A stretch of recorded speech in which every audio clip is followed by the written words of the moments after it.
right, Milwaukee, Wisconsin. We're ready for baseball again. The Brewers and the Mets ready to go for Game 2 of this 4-game series. Milwaukee winning last night, the best record in the National League as we open play today. And the St. Louis Cardinals just lost to the Chicago Cubs, so the Brewers now 3 up on Pittsburgh, 3.5 up on St. Louis as we get ready for this second game of the series. Hi, everybody. We welcome you from Miller Park. Great to have you with us alongside Bill Schroeder. I'm Brian Anderson. Sophia Menard, our reporter here tonight. Well, the Brewers have proven they can win in a lot of different ways this season. They've had a very good pitching staff, great bullpen work. They've won a lot of low-scoring games. But, Rock, what they do best is hit the long ball, and that's how they've been winning games here lately. And they have a lot of guys hitting the long ball. The Brewers are one of the best teams in the National League in hitting home runs, second in the National League. They're second in runs. And when the Brewers hit a home run, like they have been doing on this homestand, 9 of them in 5 games in this homestand, or 4 games, I should say. They're 40-19 for the season when they hit a home run. The Brewers and the Blue Jays, the only 2 teams in all of baseball with 6 players with 12 or more home runs. So not only do they have a lot of home runs, it's not just 1 or 2 guys banging them out of the ballpark. A well-balanced offense. When they hit a home run, they ordinarily win ball games. Well, the Brewers have won all 4 games on this homestand. Chris Davis has been a big part of that. Milwaukee's won 5 in a row at home, going back to the final game before the All-Star break. Chris Davis leading the club in homers, back in the lineup tonight. Now we'll see if Giovanni Gallardo can get back on track. Craig and Davey will break him down when we continue after this on Fox Sports Wisconsin.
Wisconsin is brought to you by Menards. Save big money on all your home improvement needs at Menards. By Miller Lite, now in the original can, it's Miller time.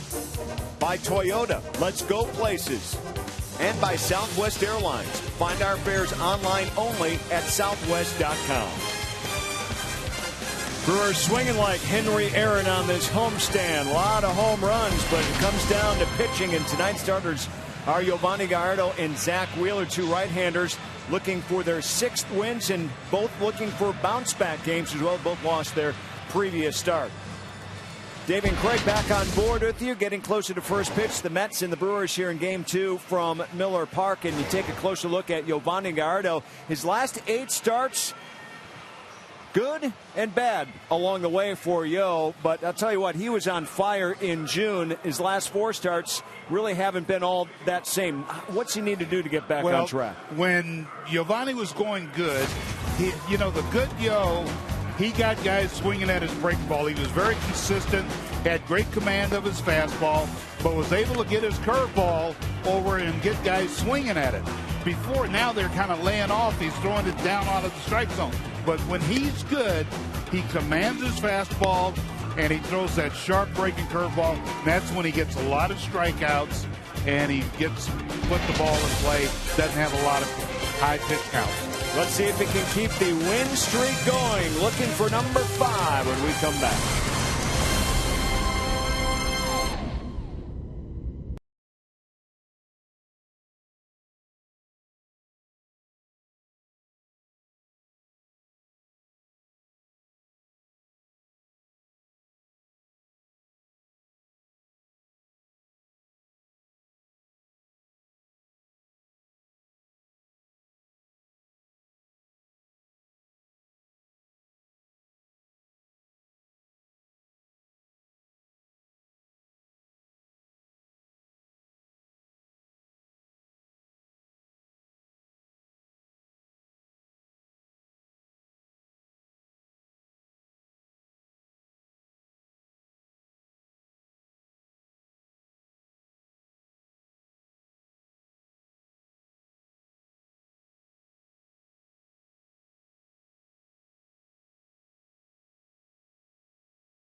Some of the sights and sounds of what has been a very productive homestand for the Milwaukee Brewers. They're trying to add to their lead in the division tonight.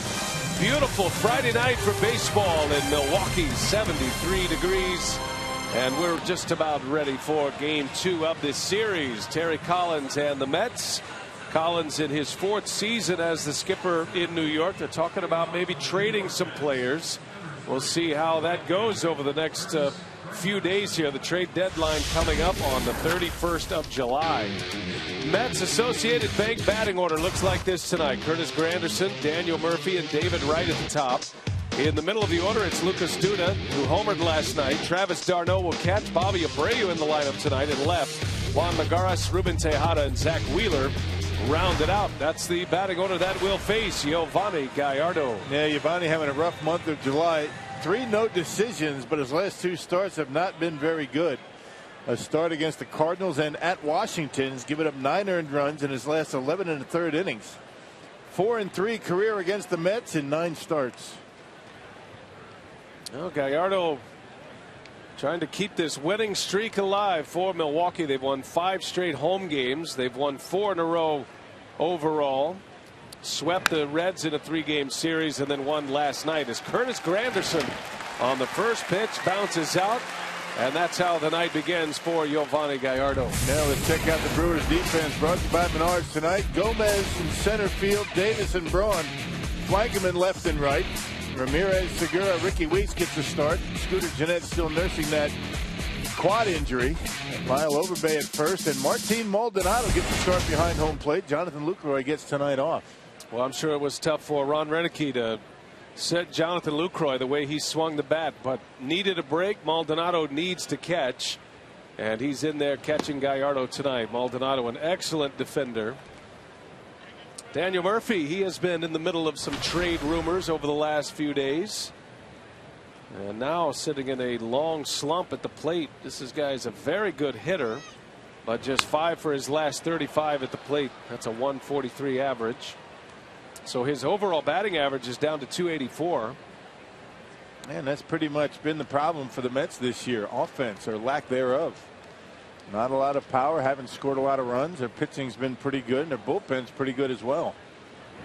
Murphy back up the middle, a base hit. So a clean single to center field for Daniel Murphy. Last time the Brewers saw the Mets, he was the National League leader in hits. He's still in the top 5 in that category. There's Kerwin Danley calling the balls and strikes tonight. He's the crew chief. Mark Ripperger, Dan Bellino, and Lance Barksdale on the bases. And it'll be David Wright with 1 away.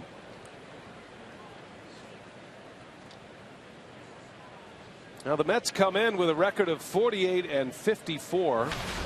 They are 8.5 back of the Washington Nationals in the National League East.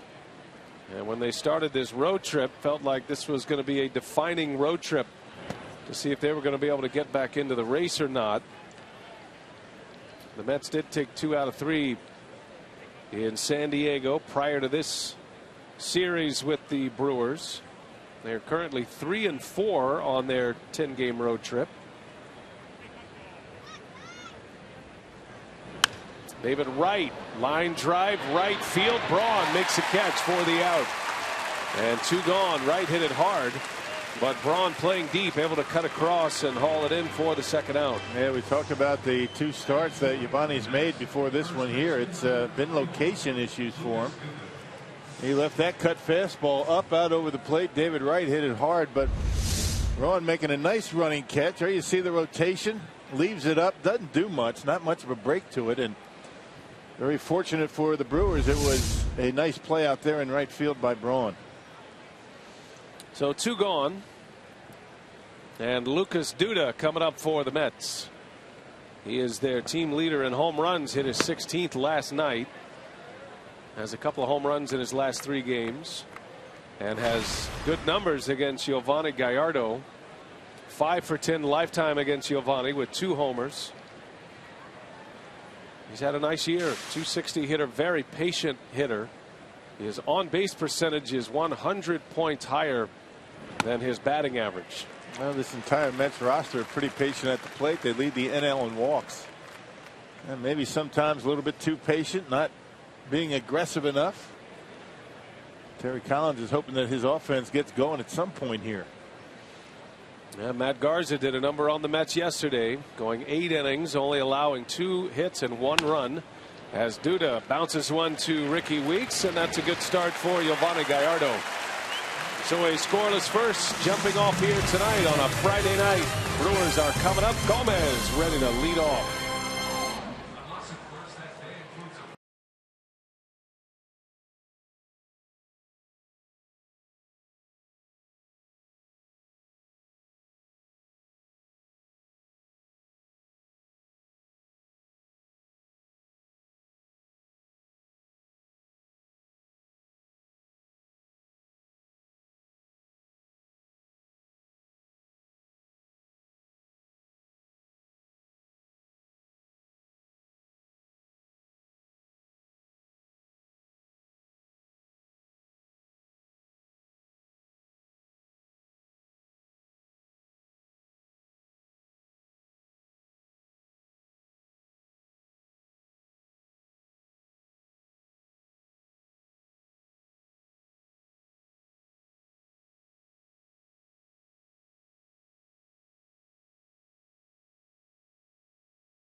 And Ron Renick's got his club sitting at the top of the National League, the best record in the senior circuit, starting play today with that win last night, back up to 13 games over 500 and a 3-game lead over the Pirates to start play today. Associated Bank batting order for Renick is Gomez, Weeks, and Braun at the top. Weeks moves into the 2 spot tonight. Ramirez, Davis, and Overbay, and then Segura, Maldonado, and Gallardo rounding it out. And that's the lineup that will face a former first rounder, former San Francisco Giant turned Met, Zach Wheeler. Yeah, don't let the record fool you. 5-8 in 20 starts and a 378 earned run average. This guy's a good one. An explosive fastball. His last 4 starts have been very good. 2-0 and a 142 earned run average. He's allowed only 1 run in each of his last 4 starts, so he's on a roll right now. Been on his game. The young Wheeler came to the Mets in the Carlos Beltran trade as Carlos Gomez swinging away aggressively early. Gomez, the former Met, came up in the Mets organization.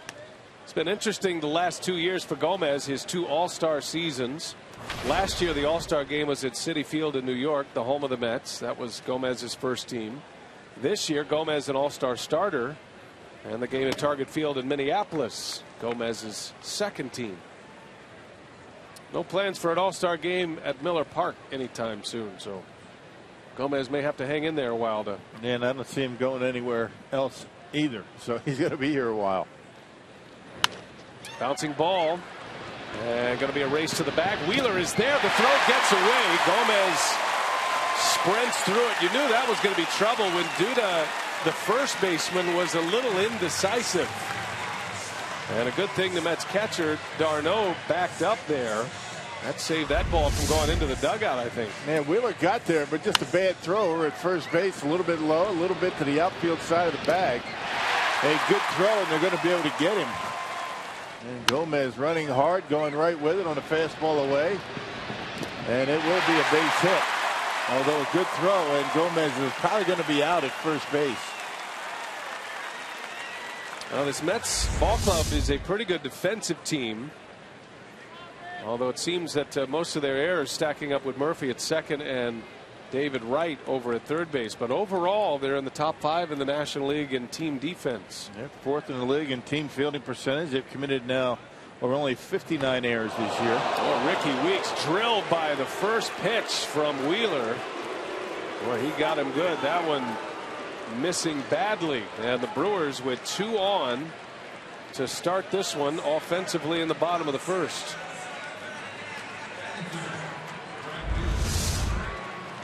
And this one really not all that close, and Ricky able to turn away from it just a little bit, but Wheeler throws in the upper 90s, 96, 97 miles an hour. He has had problems in the first inning. He's given up 13 first inning runs this year. And the Brewers score more first inning runs than any other team in the league. Ryan Braun yesterday went deep. It was a big fly, nearly 450 feet into left center. Powerball home run number 14 for Braun. And starting to get that stroke back. Braun's put up good numbers this year. 14 homers, 60 runs batted in for Ryan. Chris Davis is the club leader in home runs with 17. And even Ron Renick mentioned that Ryan Braun over the last week or so is starting to look like the Ryan Braun of old, the major force in the middle of that lineup. I talked to Ryan around the batting cage today. He said he's feeling really good. Thumb's not giving him any problems. The oblique is fine. And that's always good news for the Brewers when Ryan Braun's able to stay in the lineup. Over his last 12 games, Braun hitting .383, has 3 homers and 10 RBIs in those last 12. And he's up in a big spot early. The Brewers trying to put some first inning runs on the board once again. There's a strike, 2-1 the count. I said to Ryan, you're feeling good. I mean, you look good at the plate. You're swinging the bat with authority. I said, what's going on? He said, I feel good. I'm healthy. Almost 100%. And that's all it takes with a guy with ability like Ryan Braun.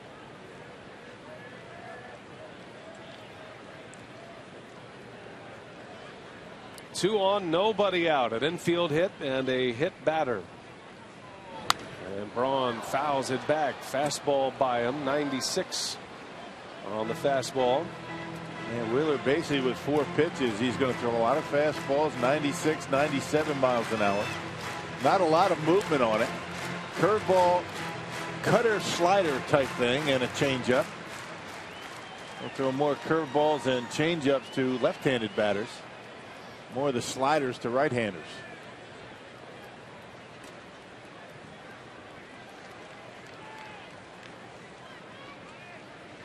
From 2-0 to 2-2 on Braun. And he got him back to the fastball. Braun strikes out.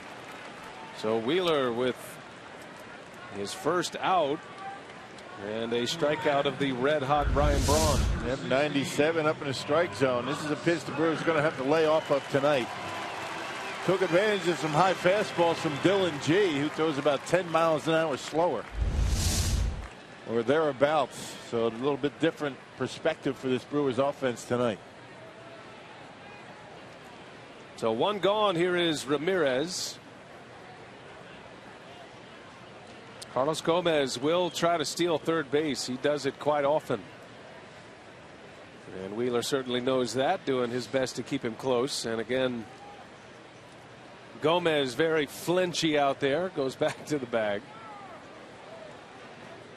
He spooks easily, Carlos Gomez. Just trying to spook the pitcher a little bit, maybe balk. And a pickoff play at second. Gomez back easily. Now these two clubs, the Mets and the Brewers, leading all of baseball in first inning runs. Gallardo putting up a 0 in the top of the first. And the Brewers threatening here in the bottom half. Mets are second in the majors with 66 first inning runs. The Brewers 69. And put one on the board yesterday on the Lucroy home run.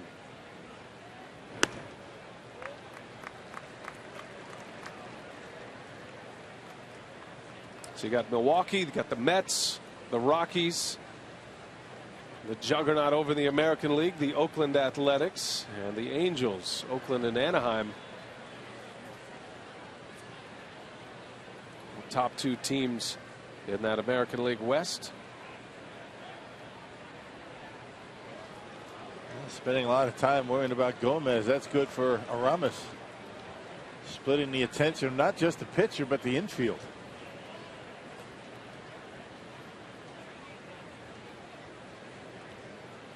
And now Murphy standing behind Gomez. Spending a lot of time on the runner at second, and a bouncing ball. Got a chance to turn it here. And it goes 6-4. No chance for the out at first. Murphy just ended up in a very awkward position before that ball was put in play. Yeah. He was directly behind second base, making that a very difficult turn. The timing disrupted because he's not used to being there. Check him out. Started behind the bag, then he scoots over, then he's got to get back, and because of that, really not able to get much on the throw. And Ramirez able to beat it, and the inning continues for Chris Davis. And Ricky Weeks did a good job to break that up. He was scampering down the line and didn't give Murphy much room at all. So that keeps the inning alive. First and third now with 2 outs. And here is Chris Davis.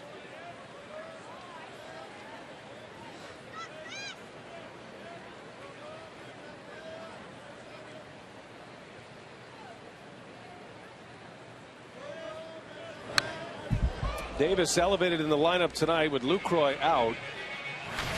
And just a rest day for Lucroy. Ricky Weeks in the 2 spot where Lucroy's been batting, and Chris Davis moves up to 5th. And see what happens when Luke gets a day off. Everybody has to move around. Mm-hmm. Yeah, that's right. But you got to give him days off once in a while.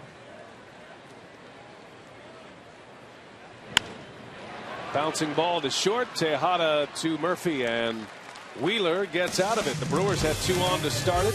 Nobody across, and we head to the second scoreless at Miller Park.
Yovani Gallardo is back to work, and after a string of 4 starts where Gallardo went 2-0 with an ERA of just 1 over his last 4, he's gone just 0-1 with an ERA over 6. And Ron Renneke, when talking about Gallardo's last start, spoke about his command of his curveball, saying that is a huge indicator of what Gallardo has that day, that he is much better when he can command that curveball. Didn't have it last time, and so that is what he's looking for tonight.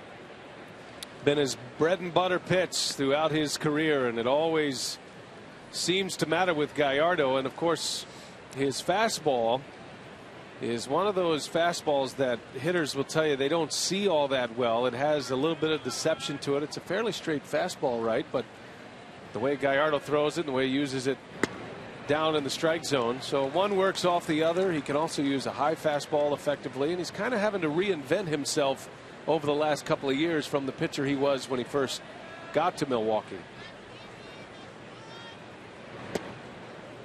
Well, you can talk all you want about the slider, the curveball, whatever it is, but it starts and ends with fastball command early in the count for Yo. When he's able to dot that outside corner early to both righties and lefties, that's when he's going to have a good day. That's when he gets ahead and able to use the curveball and get that pitch to have guys swing out of the strike zone. Travis d'Arnaud, the Mets catcher, bounces out to start the 2nd inning. Right now it seems like he has pretty good command on the corner. 91, 92 with the fastball, so he has to be right on the edges. Can't get away with down the middle, not like he used to. Pitch count per inning is a big story tonight with these two starting pitchers. Gallardo trying to be more efficient, as Sophia mentioned. Zach Wheeler leads all of baseball in pitches per inning, a little over 17 pitches per inning. So could be a night where we see the bullpens early. Gallardo certainly hoping that is not the case. But a fresh bullpen after Garza's brilliance yesterday in 8 innings. Tom Gorzolani, the only reliever that needed work yesterday, and I talked to Rick Kranitz before the game. He said we needed that. Our bullpen needed a game like that. 7 2/3 innings, longer than his last start. Yeah, how about that? From a third of an inning and 5 earned runs, he goes 8 innings last night. Gave up just 1 earned run on 2 hits. He struck out 4 and won his 7th game. Matt Garza dropped his ERA down to 3.87 with that 7-7 record. Ball and a strike on Bobby Abreu out in front of an off-speed pitch. There's that curveball.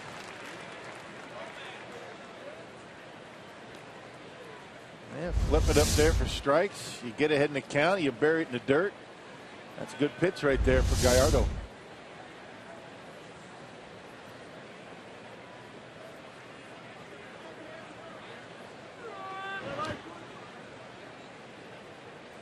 Abreu able to check his swing. Count evens at 2-2. Quite a comeback story for Bobby Abreu. Did not play last year. Was out of the game. Thought his career was over. Makes a comeback at age 40 this season. And he swung the bat pretty well. He's hitting .254.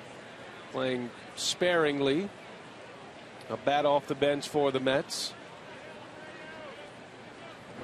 And he got him. Gallardo strikes him out with a fastball. 2-seamer at 93 miles an hour going down and away from Abreu. Good start for Yo. You see the grip and the movement on the pitch as it gets to home plate. Out of the strike zone. And gets his first strikeout. 2 up and 2 down for Gallardo. And he'll face Juan Lagares. Very talented young center fielder of the Mets. Hit 8th last night. He's batting 7th tonight with Ruben Tejada back.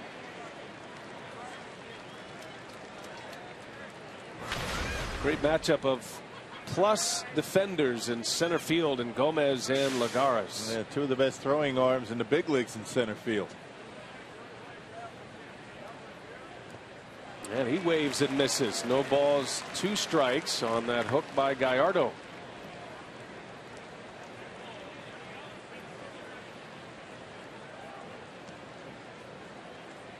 Lagares with a couple of homers. He's hit 2 homers and 26 runs batted in. .276 average overall. He's a free swinger at the plate. Doesn't walk much. And a bouncing ball to short. Segura, nice easy hop for him. Throws Lagares out. And Gallardo with a 3-up, 3-down second with a K. Over base, Segura, Maldonado will start it.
Coming up, Brewers Mets game 2 of the series. Earlier today at Wrigley Field, Chicago, Taveras driving in a run to put the Cardinals on top, 6-5, but then Chicago comes back.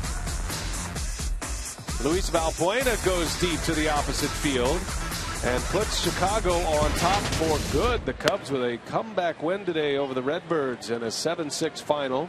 Justin Grimm beat Kyle Segrist. Rondon got the save today, so the Brewers have a chance to add another game on the Cardinals, and right now the Pirates are in second place in the division. That's what it looks like currently in the National League Central Division. The Pirates will be in Colorado a little bit later tonight. Yeah, Cubs really play the Cardinals tough. They have over the last couple of years. It's been a rough go for the Cubs, but they seem to play their best against St. Louis.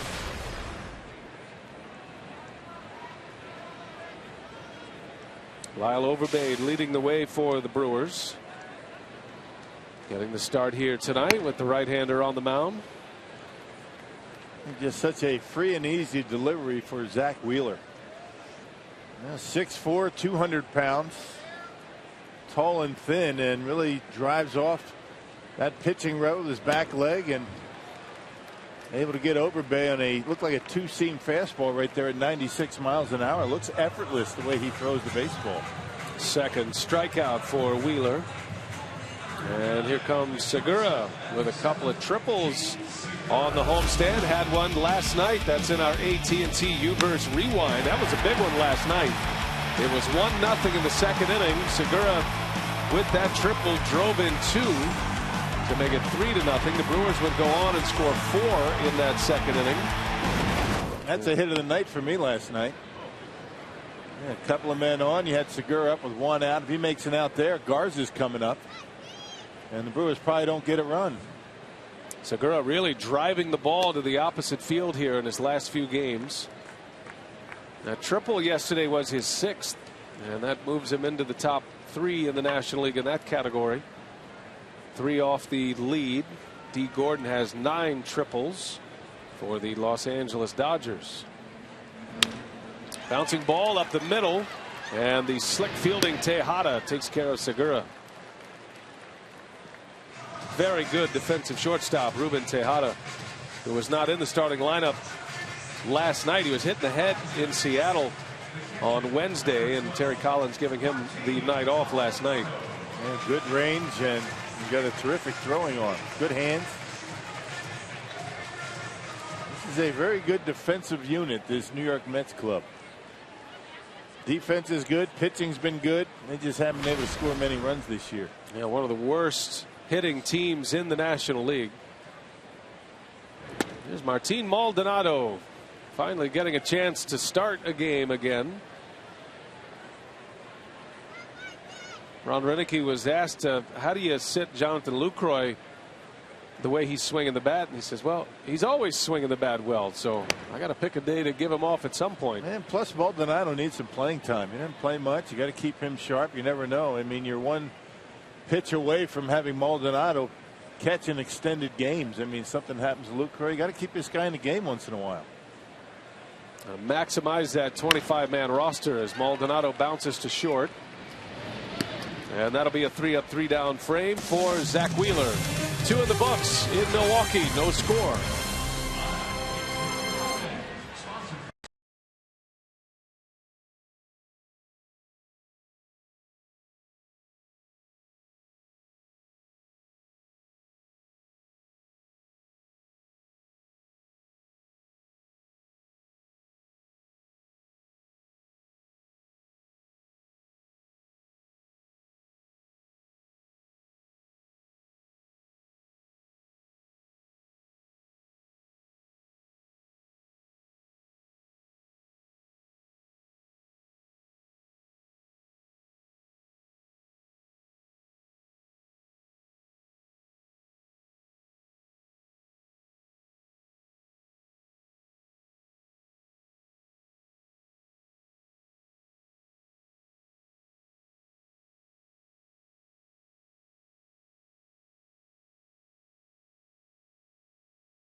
Plate, but he was very busy earlier today at the team store, did a signing at the team store, and as you would expect, there were a number of fans on hand looking to get the autograph from the All-Star catcher, and had a chance to catch up with Lucroy earlier today. Said he'll take advantage of that day off. Said he's dropped 10 pounds since the start of the season, just how much he's been playing behind the plate.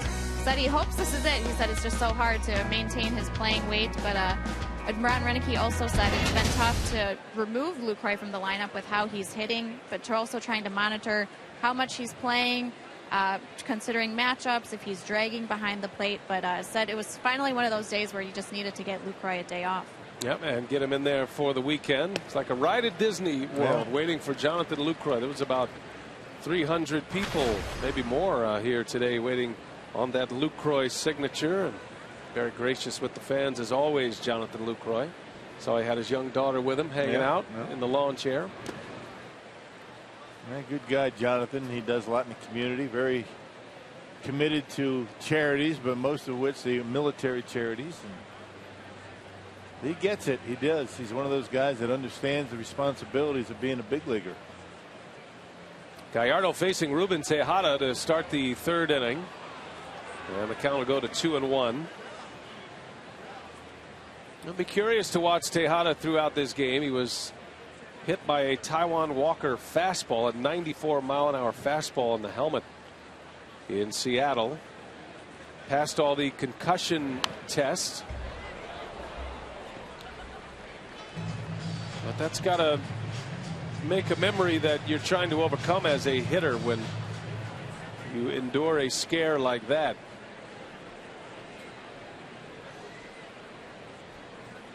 Well, you play long enough, it's going to happen to you. Hopefully that's not with a guy throwing real hard.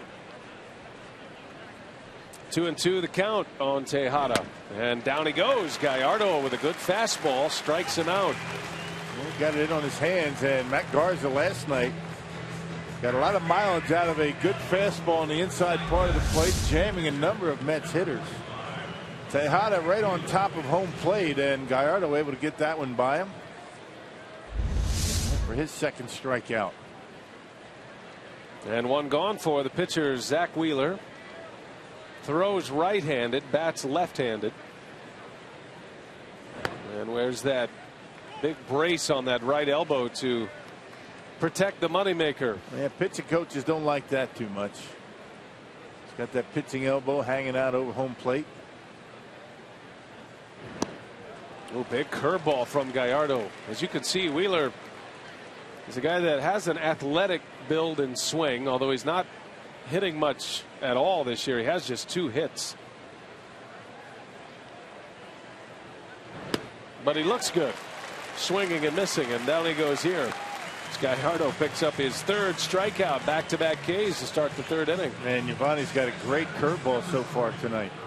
Hey, all fans at Miller Park, this Sunday the Brewers continue this series against the New York Mets. We'll get a Jim Henderson bobblehead courtesy of Chevrolet. Call 414-902-4000 to go to Brewers.com to reserve your spot today. Jim Henderson hoping to pitch his way back to the big leagues, recovering from a shoulder injury. And by all accounts, he's coming along well. No return date has been issued for Jim Henderson. Top of the order, Granderson with 2 away. There's strike 1 on the former Yankee, former Tiger.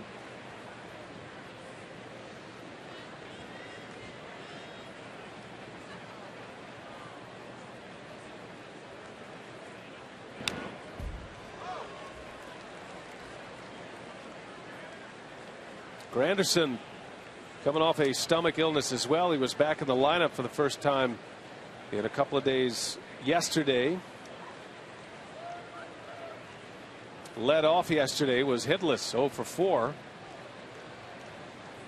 1 ball, 2 strikes. Gallardo delivers high. Fastball missed, and it's 2-2. The guy pretty patient at home plate. On base percentage way above his batting average. It's a common theme for this Mets offense. Very patient. He'll take pitches. Swing and a miss. Gallardo strikes out Curtis Granderson and strikes out the side in the 3rd inning. Started it with a K of Tejada on a fastball. Strikes out Wheeler and then got Granderson on the heat as well.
Sports Wisconsin is brought to you by Piggly Wiggly, the official supermarket of Fox Sports Wisconsin.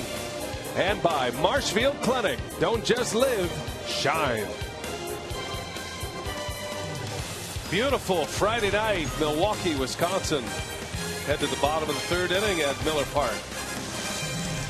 And no score. Giovanni Gallardo will lead the way for the Crew. Zach Wheeler has put up a couple of zeros. Brewers got the first two on against Wheeler on an infield hit by Gomez and a hit batter. But could not scratch a run in that first inning.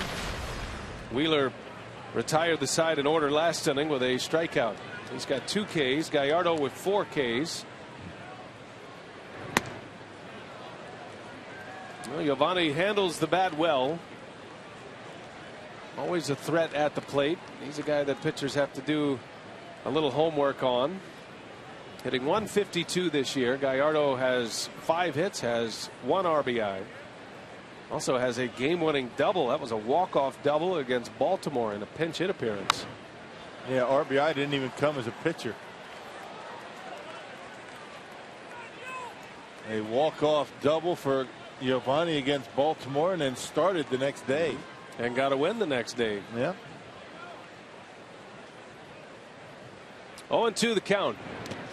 In the dirt. Nice pick back there by d'Arnaud. Good young catcher the Mets have. Travis d'Arnaud. Athletic backstop. Pretty quick on his feet from what we've seen from him.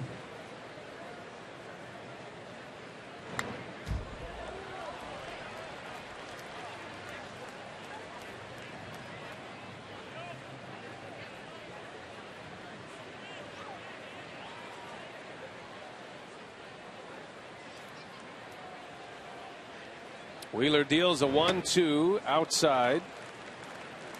Threw him a little breaking ball there. That's his slider at 90 miles an hour. That gives you an idea of his stuff. I mean, this guy's got a chance to be a front of the rotation type pitcher if he can harness all of this. And he got Gallardo to chase. 97 with a fastball. Giovanni no match. Down he goes. Third strikeout.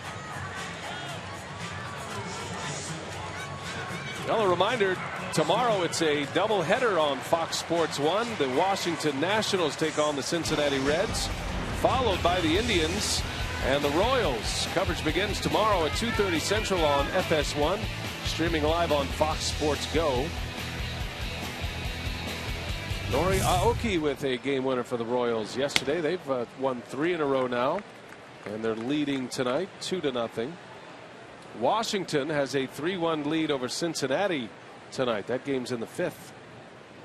Reds continue to struggle. Minus Votto and minus Brandon Phillips. Cincinnati in danger of losing their 7th consecutive game tonight.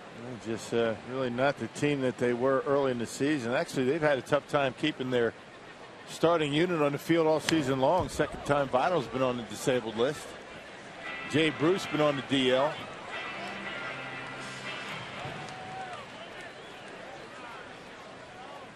1-2 to Gomez, who reached on an infield hit in the first inning. Only hit of the game for the Brewers. And Gomez muscles one. Little pop up. Going to be run down by Murphy. So Wheeler with 2 gone here in the 3rd. And that'll bring up Ricky Weeks.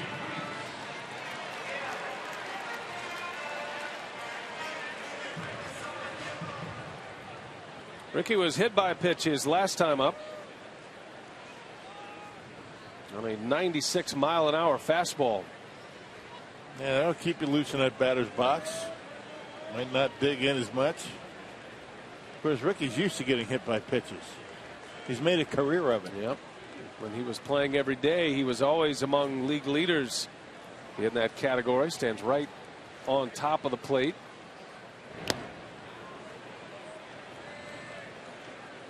Daring the pitcher to bust him inside. And the thing about Ricky, he gets hit. He never really glares down at the pitcher or seems to be upset. He just drops his bat, goes to first base. That's what you love about Ricky Weeks. Not a lot of flash in his game. Right on the back line of that batter's box and right on the front edge. Twice Weeks has led the league in hit by pitches. One year he led all of baseball back in 2010. Got hit 25 times that year.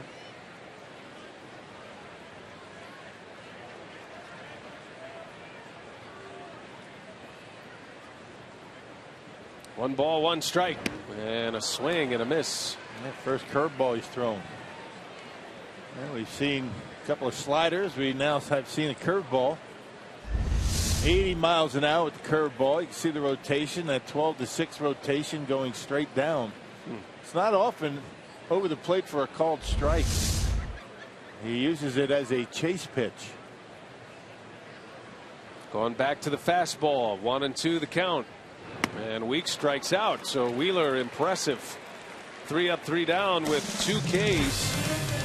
4 Ks for the game. We are scoreless after 3.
As the Brewers and the Mets square off game 2 of this series. Now time for you to tweet your photo using hashtag WisFanPhoto for a chance to have it shown in an upcoming broadcast. It's all brought to you by AT&T. Move along to the 4th. Gallardo and Wheeler hooked up in a dandy early. Giovanni coming off a 3 up, 3 down third with 3 strikeouts and has 4 Ks to his last 5 batters faced, as he deals strike 1 to Daniel Murphy.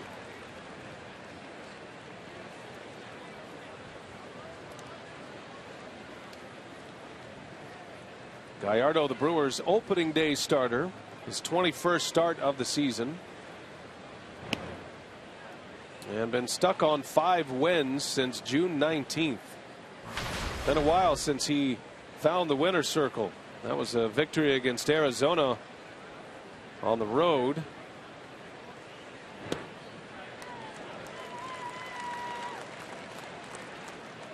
I know he was disappointed after his last start. Brewers lost that game to Washington 5-4. Gallardo gave up 4 runs in 6 innings. Did have 6 strikeouts in that game. Well, Giovanni with 10 no decisions this year. That's amazing. The Brewers offense has picked him up from time to time, but he had 4 no decisions in the month of April. He was 2-0 with a 191 earned run average. I mean, he pitched well. Just didn't get a whole lot of runs in support. And he had a rough month of May. Pretty good June. And his last 2 starts have been less than perfect. He's given up 9 earned runs in his last 11 plus innings, as Murphy lines one to center field, a base hit. A slumping hitter no longer. Daniel Murphy 2 for 2 tonight. The 2 hits against Gallardo. Yeah, picked on a curveball, one of the few that Giovanni's left up in the strike zone tonight. The curveball's been a good pitch, right? Mid thigh out over the plate, and Murphy didn't try and pull it, lines it back into center field.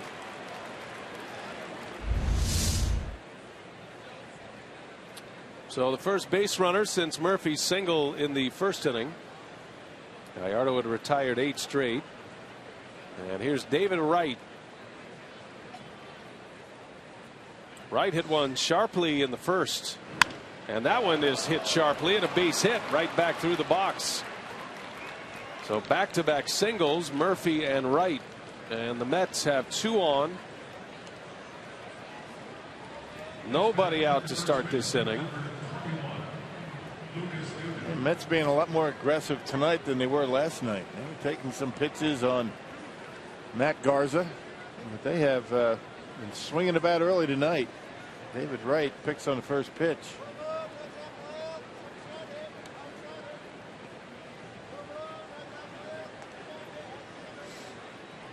And that'll bring up Lucas Duda.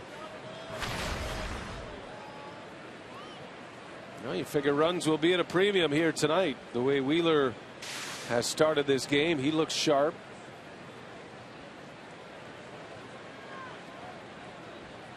Big spot for Yovani Gallardo. Duda batting with nobody out, 2 on.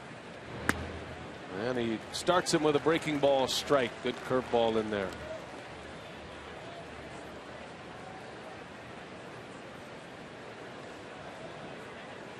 Five hits, 2 of those home runs in his career against Gallardo.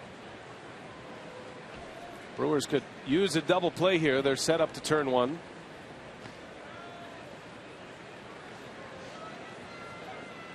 Duda is another very patient hitter for the Mets.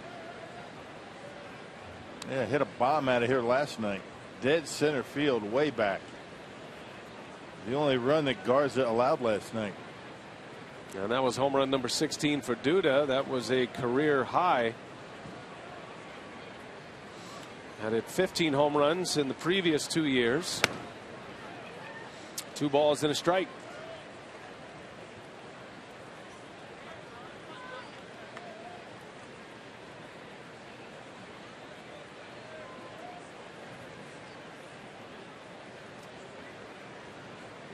Second time through the batting order here against the Mets. Duda did bounce out his first time up. Ground out to second. And there's a fastball strike. Yeah, perfectly placed on the outside corner. You know, Duda was looking for a fastball. You know that on the 2-1 count. Well, you put it right on the outside corner. It wasn't supposed to be there, though, was it? You saw Maldonado sit up inside, and he caught the outside corner with the 2-seamer.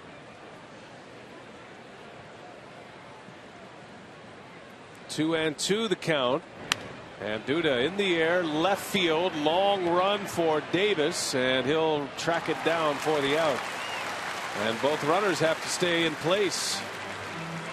So Gallardo retires Duda. F7 on the putout. And now a double play will get him out of the inning. Travis d'Arnaud, the hitter. And he got him on a curveball. He left it up, but more out on the corner than the one that he threw to Daniel Murphy. And a weak fly out the left.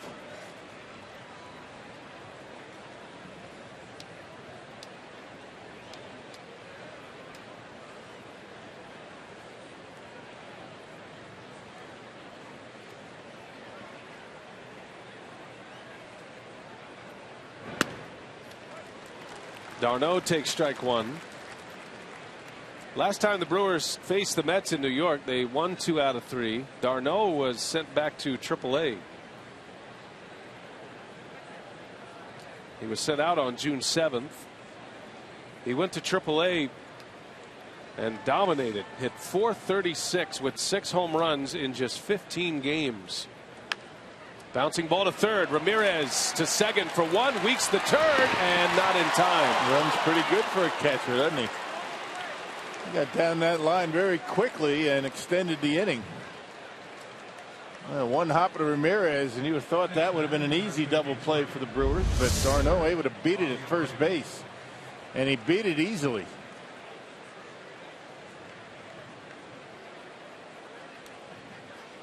So that extends the inning for Bobby Abreu. Another good pitch by Yovani Gallardo. He's making some good pitches tonight. Curveball locating his fastball nicely. There's been more curveballs tonight than sliders, and that's unusual for Yovani Gallardo. Trying to wiggle his way off a hook here in the fourth. 2 on, nobody out to start the inning. Now 2 on at the corners with 2 outs, and Abreu at the plate. A strikeout victim his last time up. Curveball gets in there for a strike.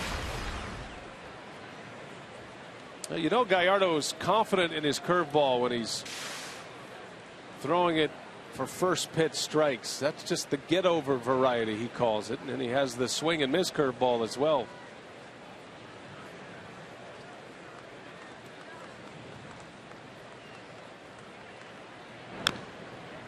Oh, and 2 the count. Came back with another one. And he also knows if he spikes it in dirt, pretty good chance Maldonado's going to block it. And Brewers catching core has been very good blocking pitches this year. You have to have that confidence when you've got a man at third base and you spike that curveball. Maldonado flashing a sign just in case d'Arnaud takes off from first base.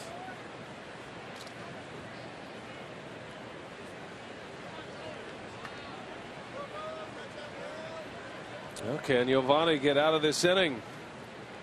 He's got Abreu 0-2 on back-to-back curveballs. See what he has in mind here. He delivers, and that one just missed. How do you take that, right? Man. Erwin Danley, the home plate umpire, didn't like it, did he? Boy, oh boy. Just off the plate. Tried to backdoor with a slider. Fooled him, but he got away with it. Abreu lives to see another pitch.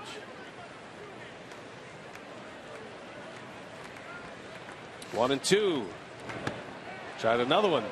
Misses again. 2 balls, 2 strikes on Abreu. Abreu's always been considered to have a great eye at the plate. I mean, even when he was young, he's always walked a lot. Now in his 18th big league season. He's had some great years as well. Been an all-star. Crowd trying to help him out. 2 balls, 2 strikes. Runners at the corners.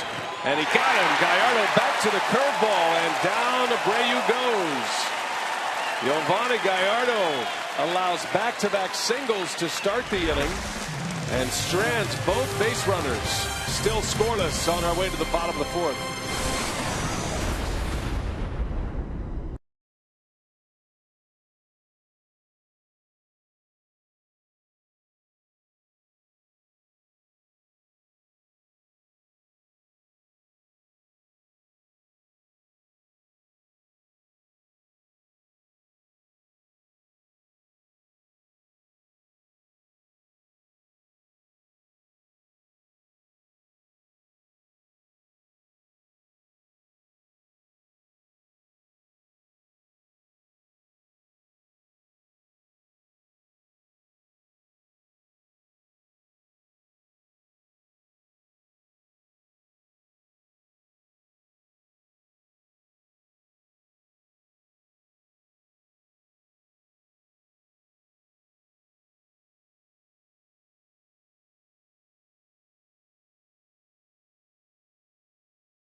The zeros thus far.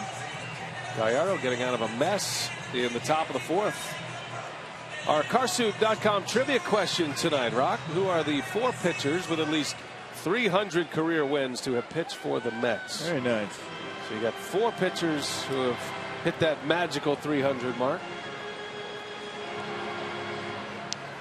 Doesn't have to be all with the Mets, but they pitch for the Mets. And one of the most recent to hit the 300 win plateau.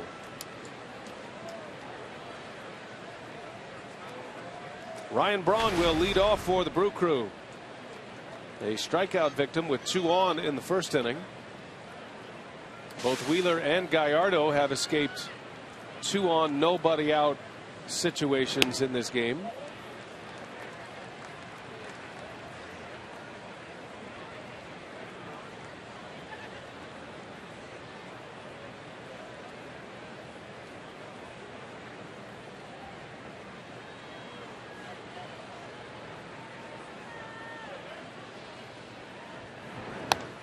Zach Wheeler, one of the examples of a trade deadline deal that went poorly for the Giants, even though they won the World Series that year, 2012, but they needed a bat.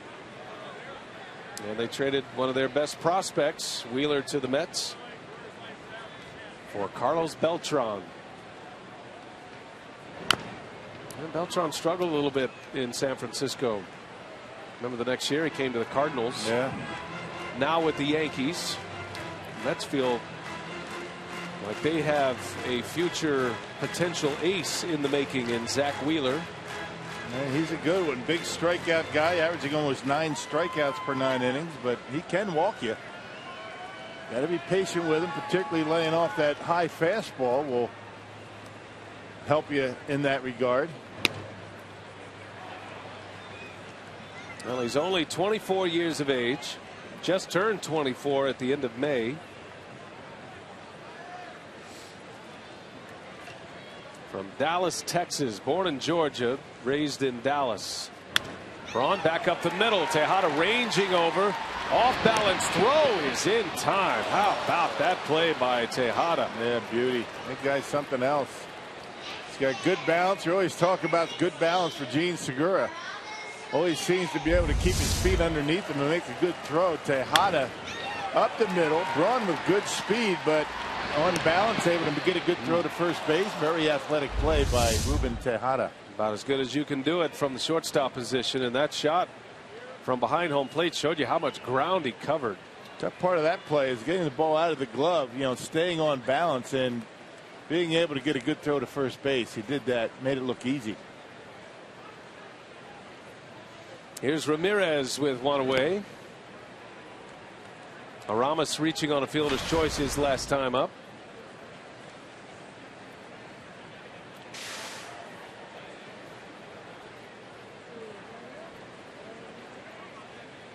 Wheeler has retired 10 in a row since he hit Ricky Weeks, the second batter he faced tonight.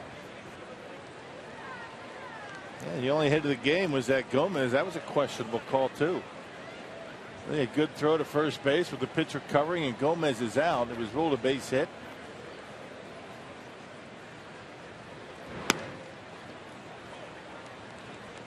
Every now and again, Wheeler's going to drop down a little bit. You notice that? 3/4, and he keeps his velocity at 96, but has pretty good tail to his fastball. Normally, he throws over the top, and it's pretty straight as a string. There's a slider. Wicked. 91 miles an hour. You don't see many sliders coming in that hard.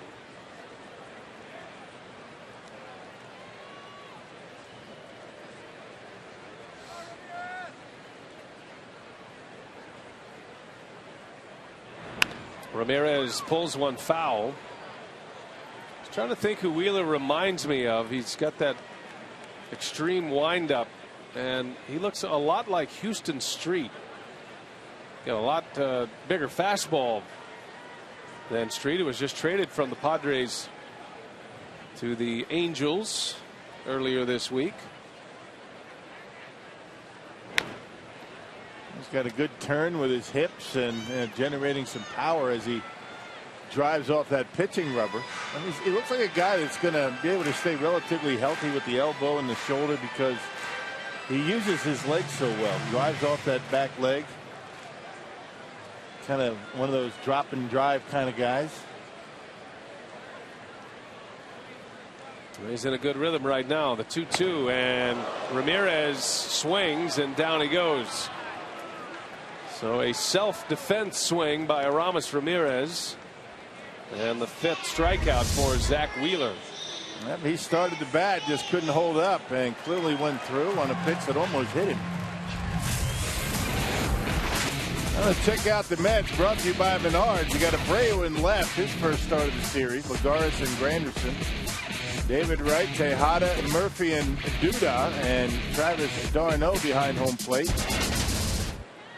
Yeah, the Mets 4th in the National League in fielding percentage. They turn an awful lot of double plays. 2nd in the National League. Well, Chris Davis hit by a pitch, so the 2nd hit batter of the night. And the Brewers have a base runner, first base runner since the 1st inning when Weeks was hit by a pitch. There's a changeup. 87-mile-an-hour changeup. Yeah, you see it coming out of the hand. Changeup gets him in the elbow. On the back of the arm. That'll give Lyle Overbay a swing here. Brewers climbing the board. 49 hit by pitches this year. The Pirates and the Cardinals lead the way. Look at all those teams in the Central Division. Guys like to throw at each other, huh? I think that's what that means. Well, we'll see if Overbay can do some damage. He struck out his last time up. Hitting at .232. Overbay's been a productive hitter with runners in scoring position. Actually hitting nearly .400 in that category. Davis not a threat to steal at first. The Brewers have a lot of respect not only for d'Arnaud's throwing arm behind the plate, but Wheeler's a guy who gets it to the plate quickly. Could alter the running game.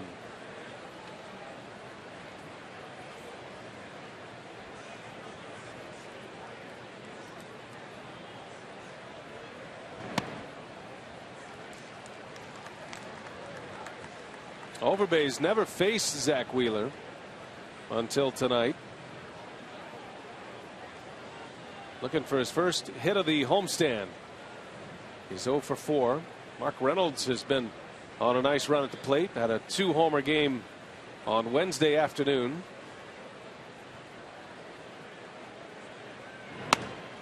Boy, he powered that fastball right by him. 2-2 the count.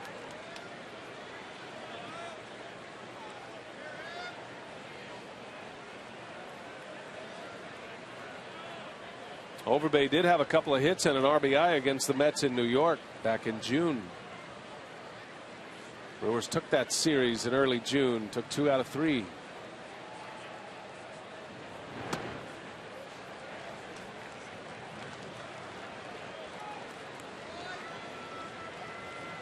Well, Davis will get a head start here with the count at 3 balls and 2 strikes. The Mets do not feel Overbay can pull the baseball. They've got their outfield shaded around toward left. And shallow in center. Davis takes off. Overbay chase ball 4. Down he goes. And the inning is over. And Wheeler has 6 Ks. Bunch of Ks on the board with these two. Zach Wheeler and Giovanni Gallardo. Pitchers duel at Miller Park so far tonight. 4 in the books. We're scoreless.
As we head to the top of the 5th, and in our Crew in the Community tonight, Beyond the Diamond is a series of community outreach events that will take place each month during the season, all of which involve partnering with Brewers Community Foundation, players, coaches, Brewers wives, alumni, and team personnel working in the community. The community events focus on the areas of health, education, recreation, and basic needs. Brian? All right, Sophia, thanks. And we tip our hat tonight to Ricky Weeks and Chris Davis. Spent a little time today at the guest house of Milwaukee. Transitional home for men, trying to get those guys back on their feet. Had a little garden going back there at the guest house. That's a great spot. They do great work over there. And Ricky Weeks and Chris Davis spending a little time before the ball game today, taking time out of their busy schedule to hang out with the guys at the guest house. Gallardo against Lagares to start the 5th inning. Yeah, Ricky's always been very good throughout his career with the Brewers to get involved in these community outreach programs, and very committed to the community. And Ricky's done a good job, and even though he is not an everyday player with the Brewers this year, he's in that platoon with Jeanette. He has taken on that leadership role, that mentorship role. Chris Davis, certainly one of those guys under his wing. It extends beyond the field, and it's good to see Ricky. I'm sure he teaching Chris Davis and some of these young guys the ropes. There's a lot to learn to being a big leaguer. Responsibilities to go along with it.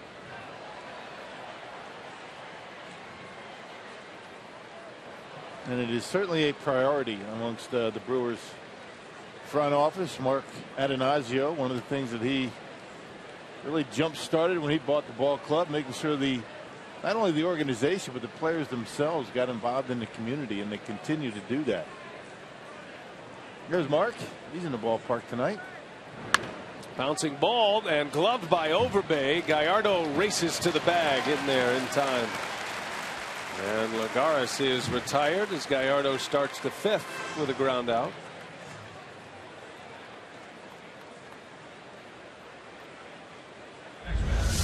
Now you get rid of that baseball, you become a fielder. Anything hit to the right side, you got to break over to first base. Giovanni right away gets over there, and a good early feed by Overbay, giving him the baseball early, letting him catch it, and then find the bag. Overbay, very slick defensive first baseman. Yeah, give the pitcher that flip as early as you can. Still getting used to the extreme shifting that the Brewers do. Overbay hasn't really been a part of a ball club that has shifted as much as Milwaukee until this year. And he even admits he's been a little bit out of his comfort zone at times. This would be right now he's at second base. One of those examples. Hey, you notice you have to play shallow when you're so far off the bag. I mean, if you go off the bag like that and then play deep, you never get to first on a ground ball. But the more comfortable you are as a first baseman, the further off the bag you can get. Yeah, and I love the way Garth Orich puts it. He's in charge of placing those defenders. He goes, if the players, if they want explanations why, I'll give them that, or they can just go where I tell them to go. Do what I say, right? Here's Garth keeping an eye on all the statistical analysis and the spray charts, the shifting. Garth responsible for the infield. Ed Cedar responsible for the outfield.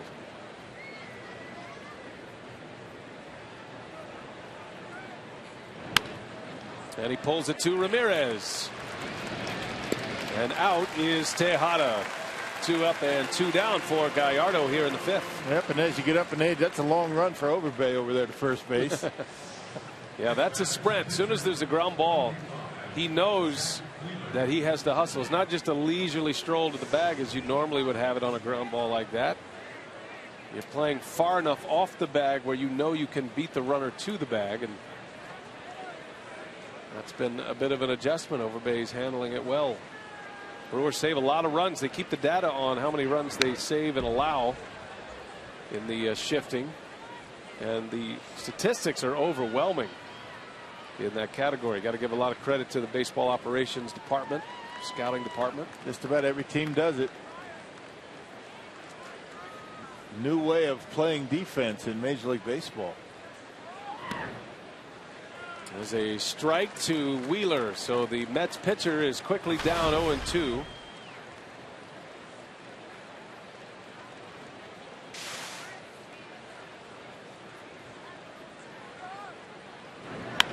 And a curveball hit in the air to left. Davis will ease back, and a 3-up, 3-down inning for Yovani Gallardo. He holds serve in the fifth. We are scoreless going to the Brewer half of the fifth.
Southwest Airlines. Find our fares online only at southwest.com.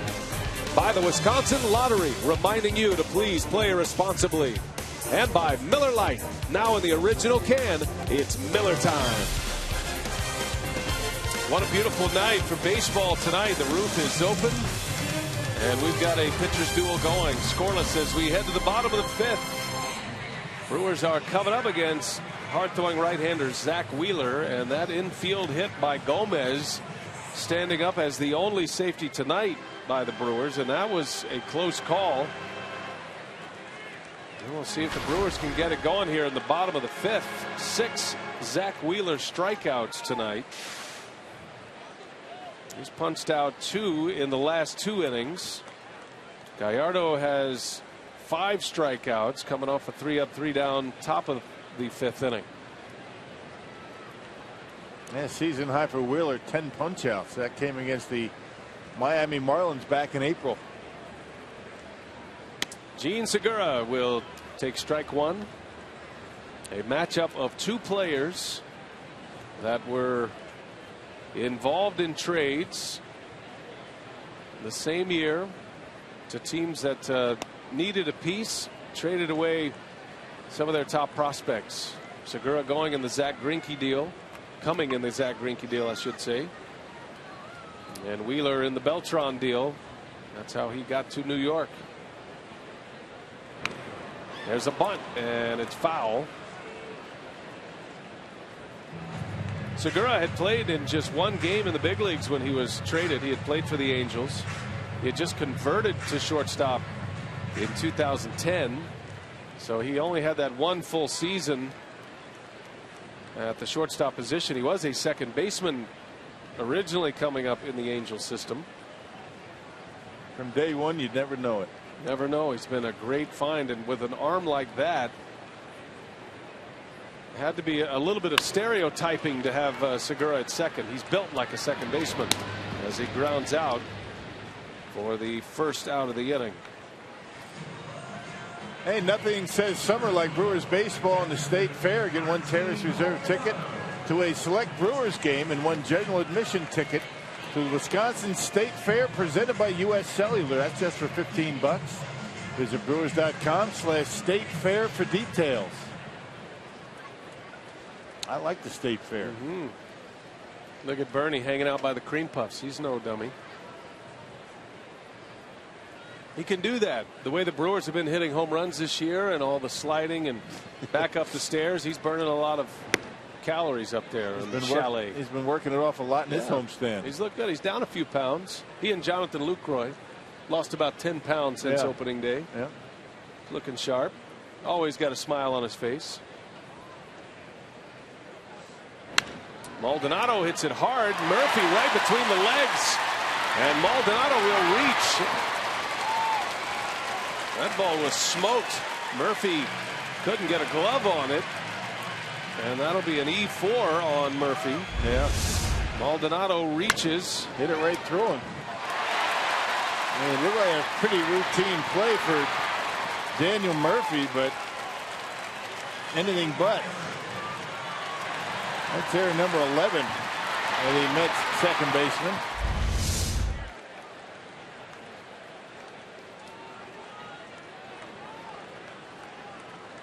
And that'll bring up Gallardo with a runner at first base and one out. Brewers had 2 on with nobody out in the first. Couldn't score. Got a 2-out base runner in the fourth. That was Davis, hit by a pitch. Left him stranded. There's a big sweeping curveball for a strike. This can't be very comfortable squaring around on this guy. He's thrown some buzz bombs up and in on the Brewers tonight.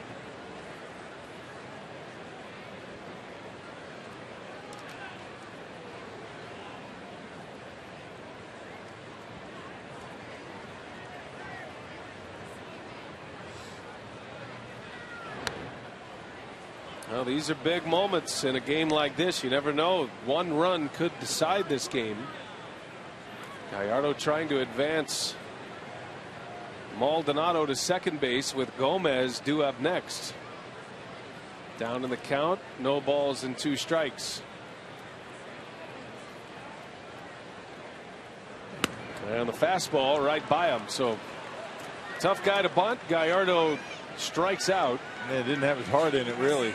And for the reason I mentioned, I mean, he's been in that dugout watching Zach Wheeler, knock the Brewers off the plate from time to time. And the last thing you want to do is square around and take one in the chest, or even worse.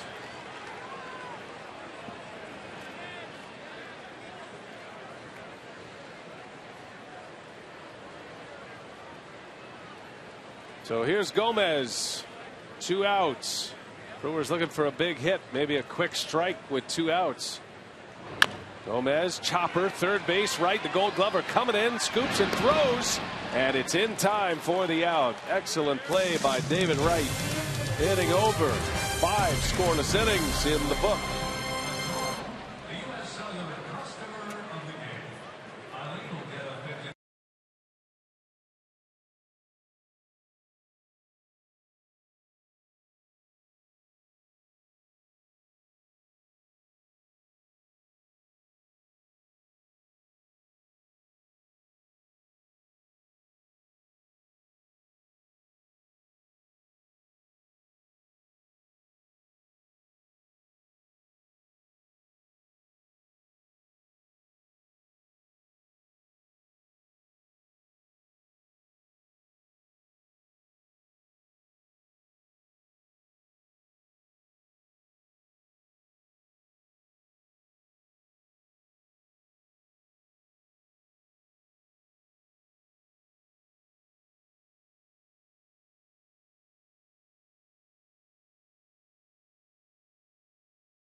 Gallardo pitching very well. Wheeler coming up with 7 strikeouts and 5 shutout innings. Meanwhile, Giovanni Gallardo Rock with 5 punch outs. He's coming off a 3-up, 3-down frame in the 5th inning, and outside of a little bit of trouble in the 4th, he has been extremely efficient tonight. Yep. Yeah, it hasn't been a walk in the ball game. Wheeler will walk batters, but has not yet tonight. And Giovanni's got a terrific curveball tonight, and not afraid to throw at any time.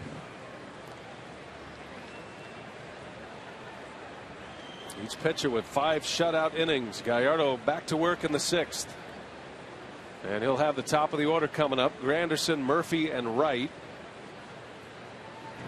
Murphy and Wright with all 3 of the hits. Murphy has 2, Wright has the other. And all of them singles back up the middle to center field.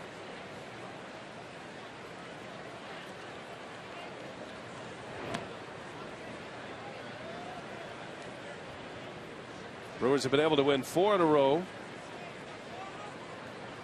after their series loss in D.C. against the Nationals. They've won their last 5 home games. Yeah, Brewers winning, the Cardinals losing. Cardinals have a losing streak going. Cardinals got swept by Tampa Bay in a 2-game series, and they've now lost 4 straight games. The Brewers have a 3-game lead right now. Pittsburgh is 3 back to start the night tonight after the Cardinals lost. Pittsburgh is trailing Colorado 1-0 in the 4th inning. Granderson pops it foul and out of play. That is Brett Anderson, by the way, 4 no-hit innings against the Pirates, matching up against Charlie Morton. Washington beating Cincinnati. Granderson takes a call at strike 3. Gallardo finally hits that back door. Yep, cutter. And that backdoor slider that catches the outside corner. Look at Maldonado sitting up right on the outside corner and holds it there nicely for Kerwin Danley. And you see the rotation.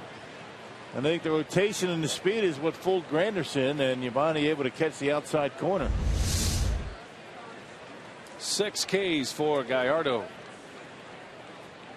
Second time he has struck out Granderson. Here's Daniel Murphy, who's 2 for 2 tonight.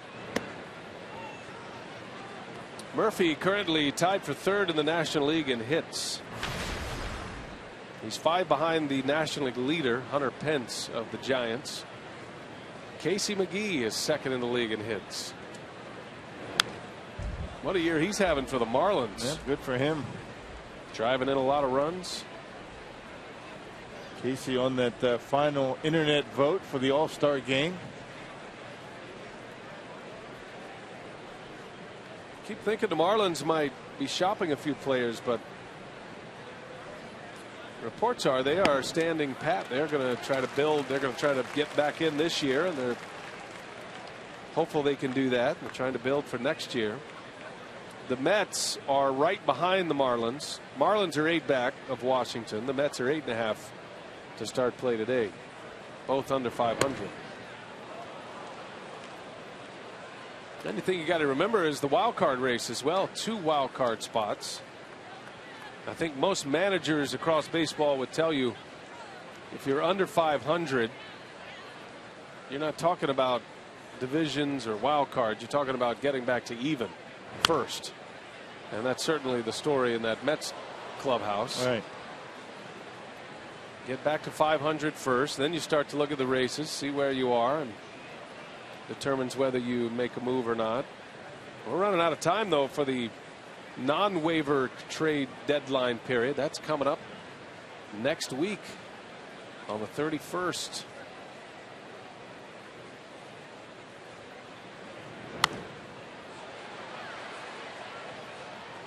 It's fun to talk about, though. It's fun to think about all the trades. I know fans get into it. We certainly do. We're always talking about, who may be going where. And it always seems like Mark Ananazio and Doug Melvin pull off a deal if they feel like they have a shot. Won't be surprised if they do something. It's good to be quiet about it. Out to Segura. And for the first time tonight, Daniel Murphy is retired. Put the ball back up the middle all 3 times. This one slightly towards short. And 2 outs in the inning. Carsoup.com trivia. Who are the 4 pitchers with at least 300 career wins to have pitched for the Mets? And Spahn, who had spent some great years in Milwaukee with the Braves. Tom Seaver, Nolan Ryan, and Tom Glavine was the latest to do it. Most of those wins coming as an Atlanta Brave, but he won his 300th, I believe, at Wrigley Field in Chicago as a member of the Mets. After just missing one here at Miller Park. Yeah, Seaver and Nolan Ryan were the easy ones, for me anyway. I didn't have Warren Spahn. Yeah, I didn't either. David Wright, center field. Gomez easing back, and Gallardo, a 3-up, 3-down inning. Giovanni has retired 9 straight, still scoreless.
Jeanette missing his 3rd game with tightness in that left quad. Had a chance to catch up with Scooter earlier today. Said he was definitely feeling better today. Was out on the field jogging for the first time.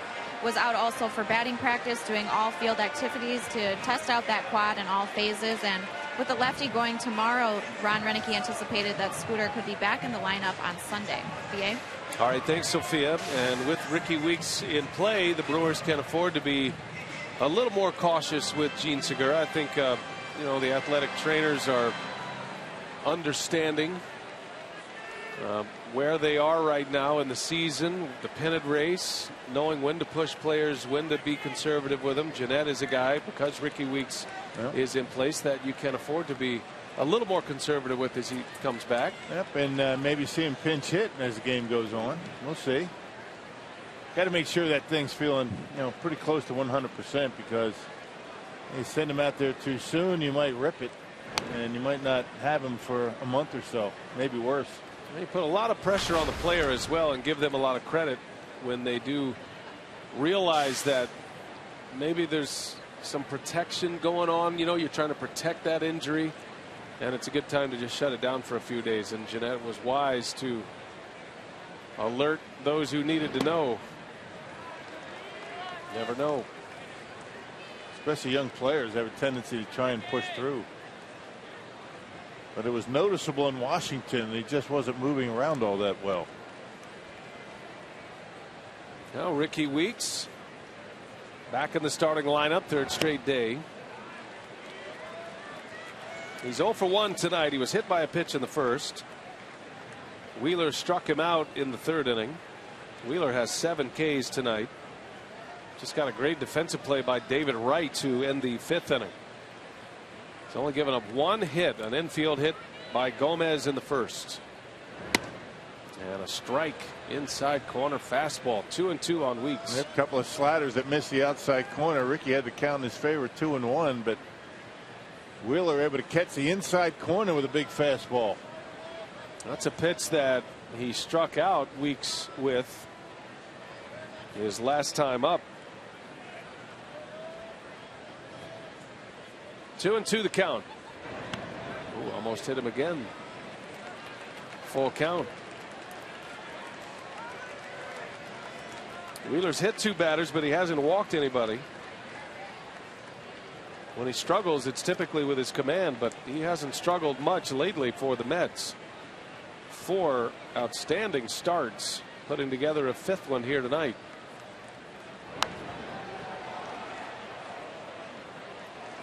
And his good run started at the end of June against the Braves. 6 1/3, 1 run, but he walked 5. And since that start, he's been able to throw a lot of strikes, getting ahead in the count. He's gone at least 6 innings and just 1 earned run in each of those last 4 starts. And it hasn't been the big strikeout totals if you look at his lines. 7 strikeouts his last time up. That's the most. His season high for Ks is 10. Struck out 10 Marlins back in April. His best game of the year came against Miami. A shutout, complete game shutout with 8 strikeouts. That was back on June 19th. Fastball just missed, so the first walk of the night. Ricky Weeks starts the 6th inning. And we'll see if the Brewers can get on go here in the home half with the muscle coming up. And this one doesn't miss by much. Goodness. Bingo.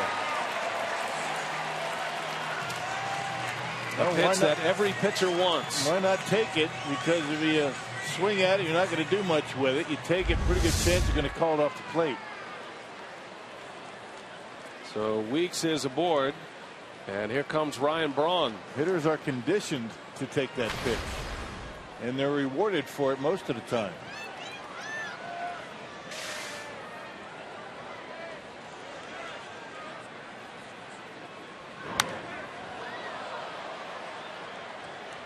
Well, this is a spot where Braun, on so many occasions in his career, has driven the ball to right field. Guys with big velocity. We've seen Braun pull the baseball quite a bit over the last couple of weeks. He hit a booming home run to left center yesterday. That was on a breaking ball, a slider. But this is where Braun becomes so dangerous with pitchers who are using a fastball in the mid to upper 90s because of his power to right field.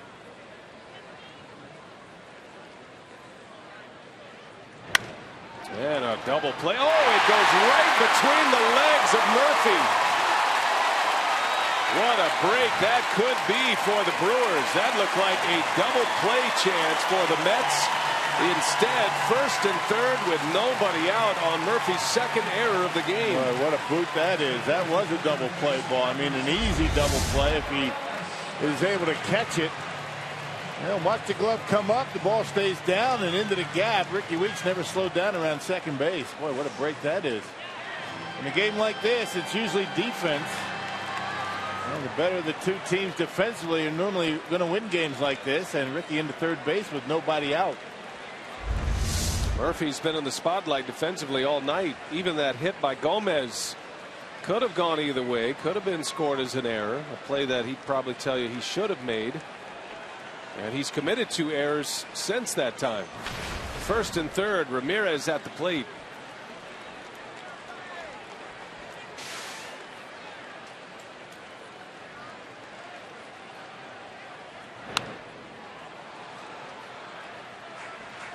Ramos struck out his last time up. Reached on a fielder's choice in the 1st inning. And his 3rd look at Zach Wheeler.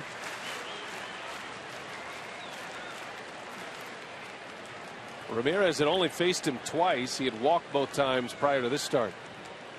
Not a whole lot of experience with the Brewer hitters against Zach Wheeler. First year in the big leagues last year.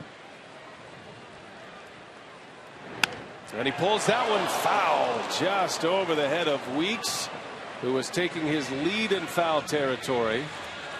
And it is a loud strike. 0-2 the count on Aramis. That 94-mile-an-hour fastball. Ricky ducks out of the way, and Lance Barksdale has to get out of the way. Third base umpire. And that ground ball through the legs of Daniel Murphy. Lagares had to pick it up. It's the first baseball that a Mets outfielder has touched tonight. Yeah, good point. A lot of ground ball outs. Ground balls and strikeouts. 0-2. Ramirez lays off the high fastball. I think Wheeler put that one right where he wanted. That's that one that he drops down a little bit on. Gets on the side of it, gets some big movement on it, but doesn't lose velocity. That's the amazing thing about what this guy can do out there.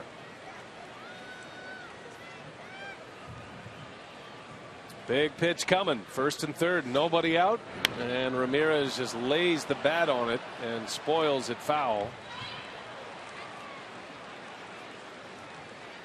Zach Wheeler's strikeouts are up this year compared to last. He's averaging just under 9 strikeouts per 9 innings and has 7 Ks tonight. Looks like the Mets are going to try to turn 2 and concede the run on a ground ball up the middle or even to third base. Ramirez, a chopper foul. He's hanging tough. Well, the way Wheeler's been getting the ground balls, why not? You know, turn 2, you figure you're going to have to score a run to win anyway. With nobody out, you don't want to bring the infield in here, open yourself up, expose yourself to a big inning.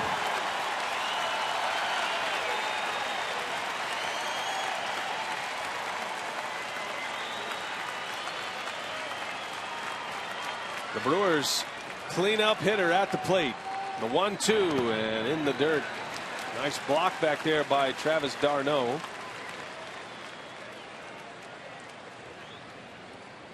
2-2 the count. Thought we might see Braun try to steal a base in this sequence, but he has not run yet. Not sure if it's because of the move or the quickness to the plate by Wheeler. He has not looked comfortable at first base, trying to steal a base. 2-2 the count on Ramirez, and Aramis pulls another one foul. Yeah, he gets the 3-2. He might take off. Braun does have 9 steals, been caught just 3 times.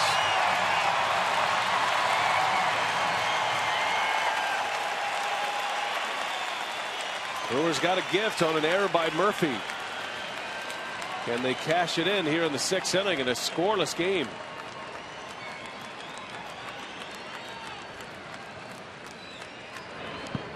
Another one in the dirt, and another good block by d'Arnaud. Yeah, just picture perfect by d'Arnaud down there.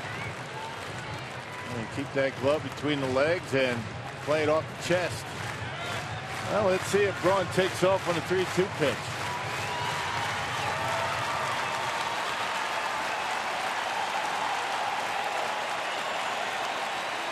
Terrific at bat going here by Ramirez.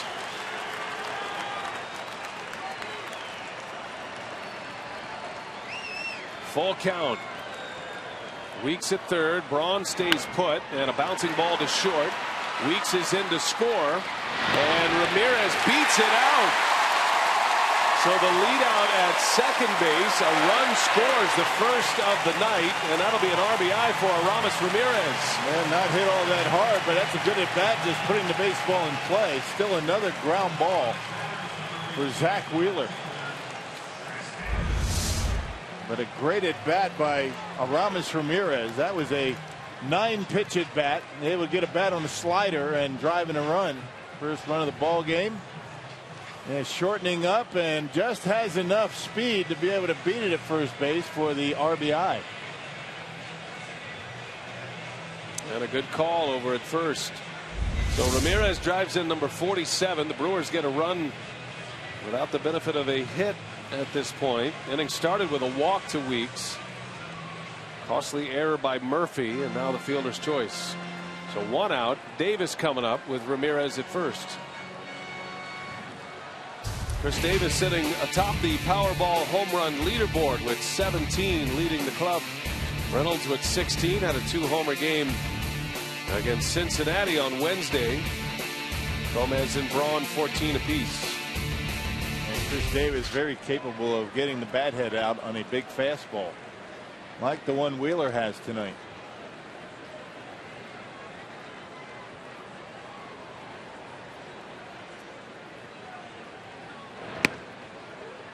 Fastball strike. Davis was hit by a pitch his last time up. Bounced into a fielder's choice to end the first inning. Wheeler retired Davis with 2 on in that first inning.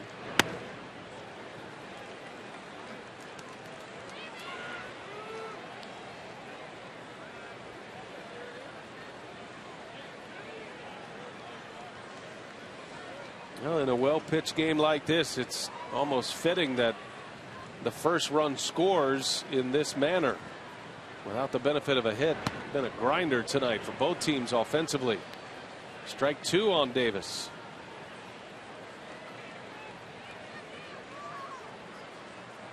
Well, little things become big things in games like this, right? Couple errors for the Mets. We've been talking about how good they've been defensively.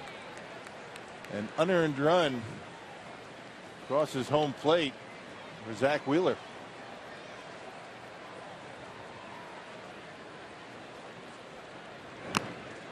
And a swing and a foul tip right into the mid of d'Arnaud. A strikeout for Wheeler. His 8th of the night. 2 outs in the inning. Challenged him with a fastball. We talk about Davis being a good fastball hitter. That one on the inside corner, just a little bit behind it.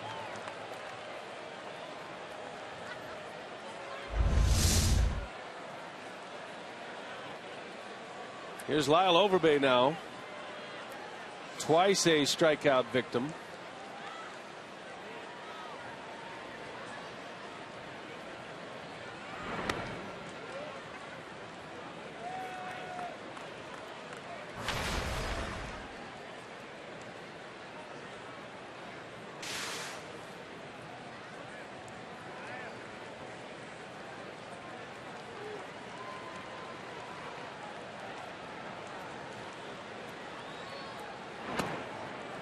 Two and 0.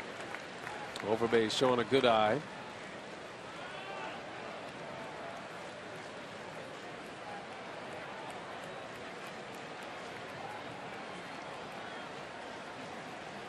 When Wheeler first came up with the Mets last year, he was giving up a lot of home runs.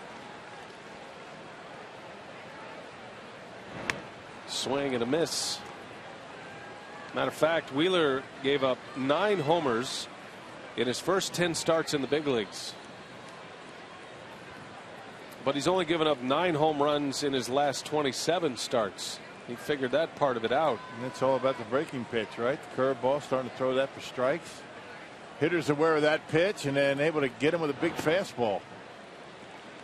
The impressive thing for me was Zach Wheeler tonight. I mean, he knew he was going to come in here throwing hard and get the strikeouts, but all the ground ball outs that he's gotten tonight. He's got 1 fly ball out. That was a pop up to second base.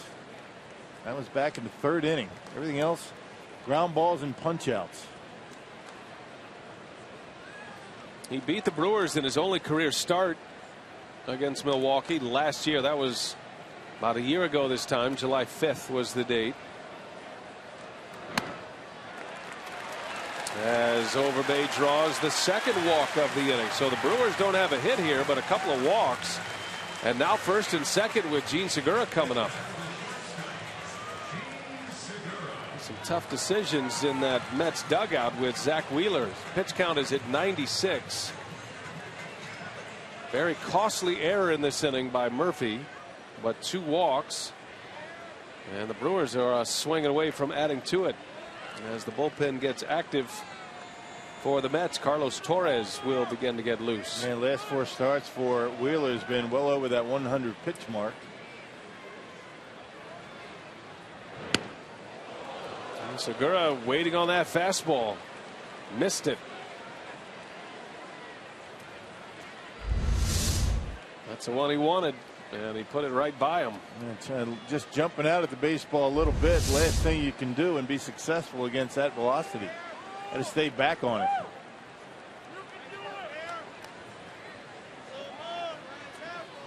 Not a lot of speed on the bags here with Ramirez and Overbay. First and second, 2 outs. Strike 2. Back in there with the same fastball, and it's 0-2 on Segura.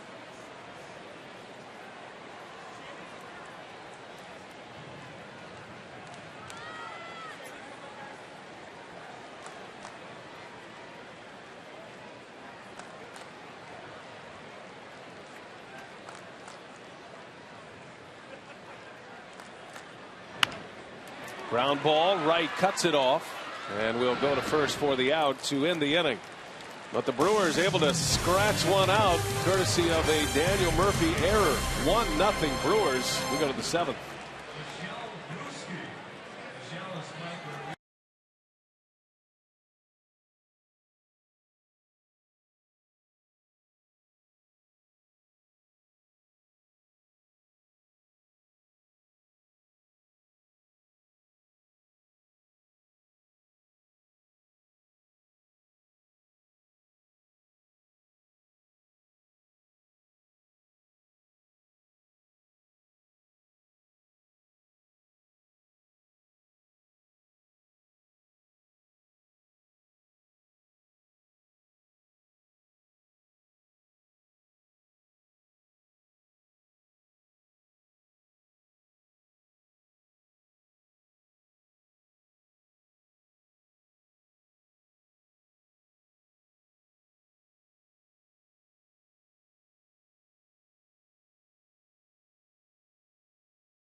Brewers lead nonetheless as we go to the 7th inning.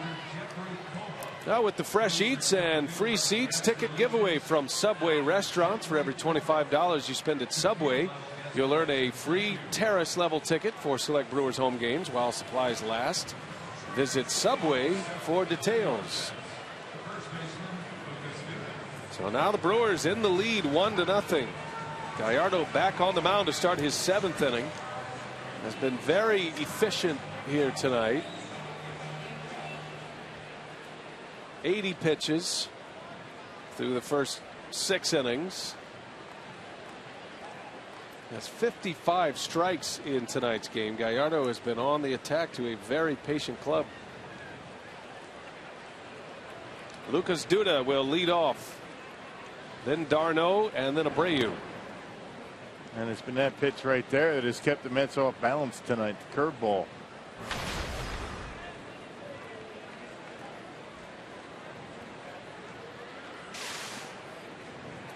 Well, the Brewers typically don't give Gallardo a whole lot of run support, and they have one tonight. And so far, that's all Gallardo has needed. Duda bounces out, hit it firmly, but right at Overbay for the first out of the inning. Yep, a rope right at him. 10 in a row retired by Gallardo, and Rocky mentioned this early. The curveball has been spot on for Giovanni tonight. Yeah, he's been able to throw it early in the count. First pitch strikes. He's been able to get some strikeouts with it. And he's really tied up Bobby Abreu with that pitch tonight. There's Abreu on a strike 3. He's got Abreu a couple of times on that curveball.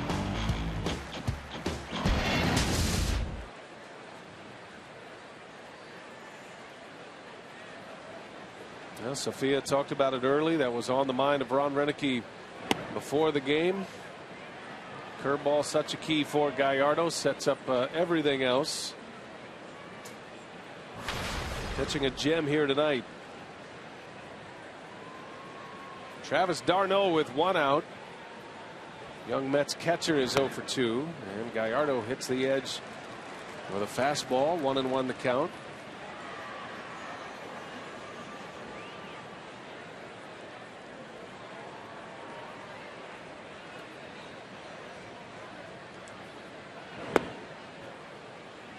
Washington still out in front of Cincinnati tonight. That game is now in the 8th inning. 4-1.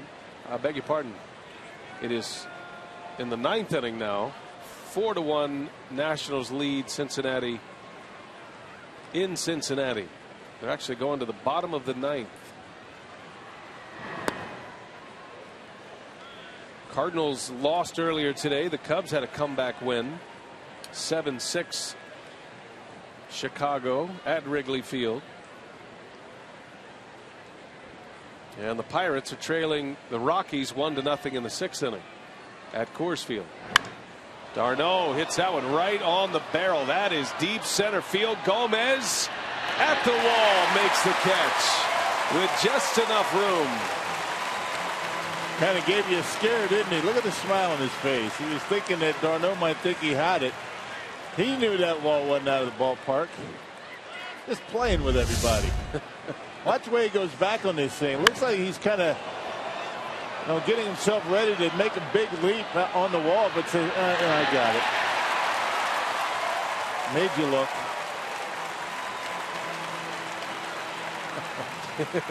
And then the smile. Only Gomez, Gold Glove center fielder Giovanni, gave his pitcher a little bit of a scare as well.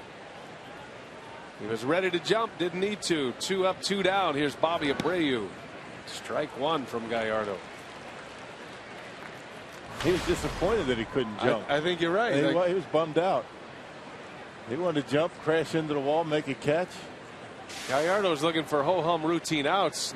Gomez wants to pull home runs back.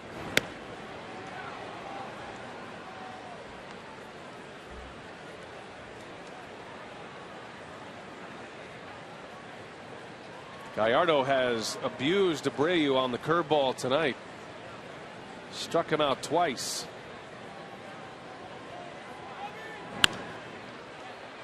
Late on the fastball, and it's 1-2 on the 40-year-old Abreu. That's the result, isn't it? Yeah. Bat slows down just a little bit. That's what that curveball do to you. It will slow the bat down. You got to stay back thinking he might throw it, and then you're able to sneak the fastball by him. 92 miles an hour.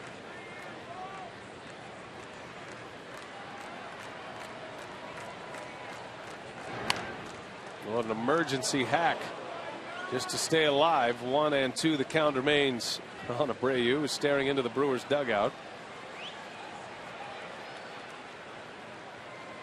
Abreu swung the bat so well in winter ball that the Mets were encouraged to sign him. And he's been with the big league club all season. In the starting lineup tonight. Another 1-2 coming. And there it is again. Gallardo strikes him out for a 3rd time. Why change? Giovanni Gallardo, 7 shutout on the board. It is 1-0 Brewers. Uncle Charlie with a good seat in tonight's game.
1-0 lead for the Brewers. Now, if you want your pitcher to throw one in the dirt, what do? You give him this time. He just hung a curveball to a Bray. We fouled it off. Now watch Maldonado. Where does he want it?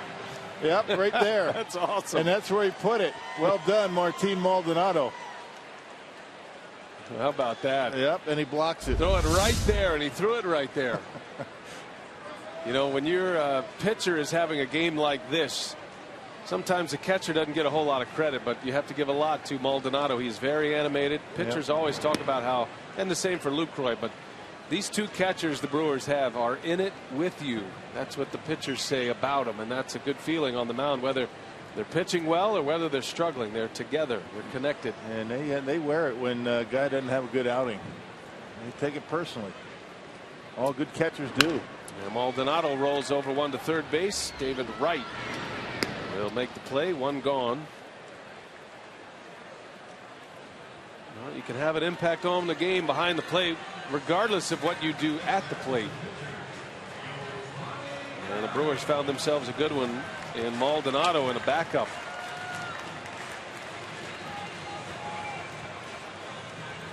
So one gone. Here comes Gallardo now. Giovanni's going to have the bottom of the order coming up in the 8th inning. Matt Garza went 8 innings last night in a 9-1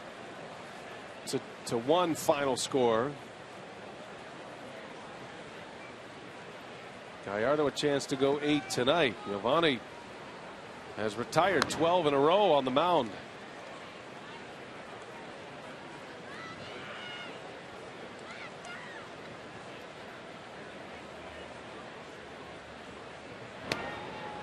There's a strike. 1-2 the count on Gallardo. Always good when your long relievers need work. Right.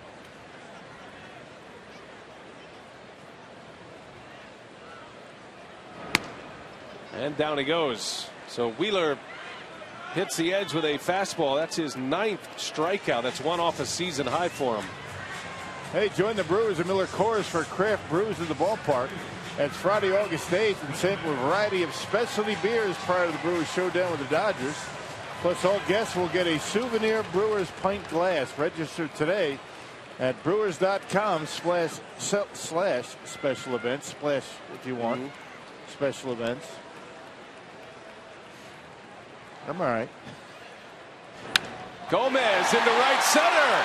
Thinks he got it. That ball's back, and it is gone. A home run for Carlos Gomez. 2-0 Milwaukee. Number 15 for Gomez.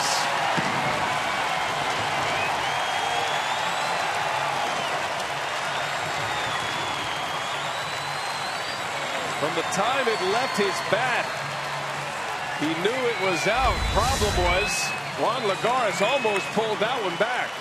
Yep, fastball down the middle, and Gomez gets on top of it. And one of the few times that Zach Wheeler has allowed the Brewers to get under one, and Gomez rides one out of here into right center. Oh, there's a big run for the Crew. And he didn't miss it by much, did he, out there in center field? 15 homers, 53 runs batted in. Big run for the Brew Crew. 2-0 now. And Ricky Weeks drives one into right center field. That ball's well hit, and it's off the wall. Weeks trying to turn it into a double, and he is in there. Oh, 2 opposite field bullets. Gomez and Weeks.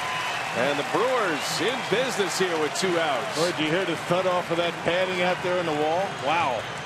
That ball was smoked. So back-to-back pitches, and the Brewers starting to center up on Zach Wheeler. Fastball, and Ricky gives it a pretty good ride. A bullet. Just get under a little bit, and that's a home run. Yeah, there's your thud right there.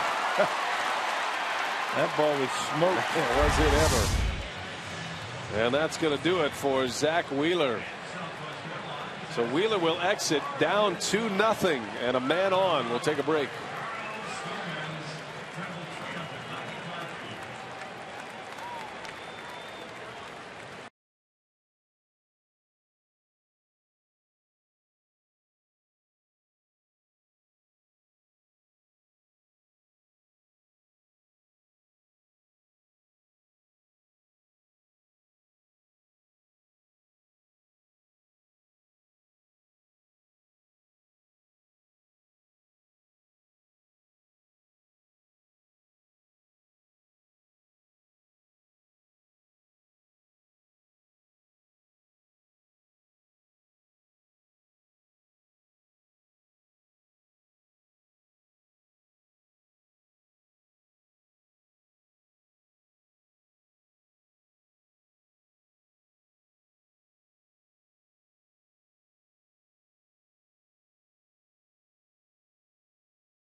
Weeks follows with a double to right center.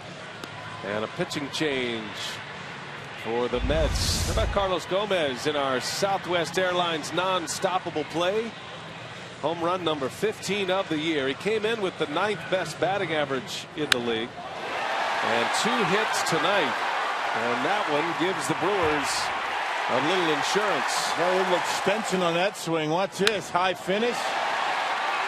Flip of the bat. He knew it was gone, but it didn't get out of here by much. You'd like to see him run those out a little bit out of the box.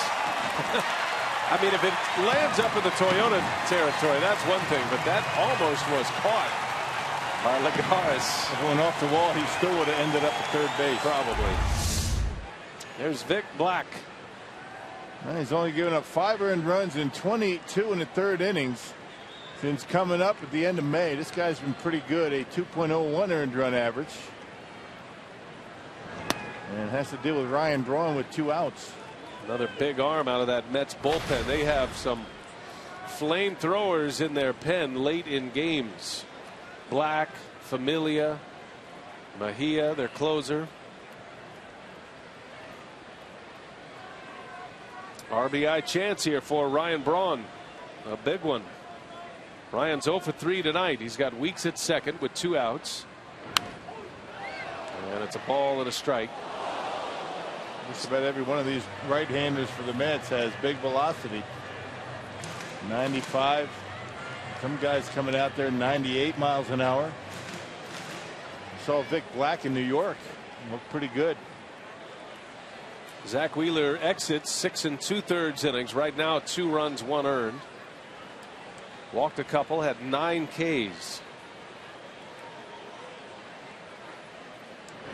Braun into right.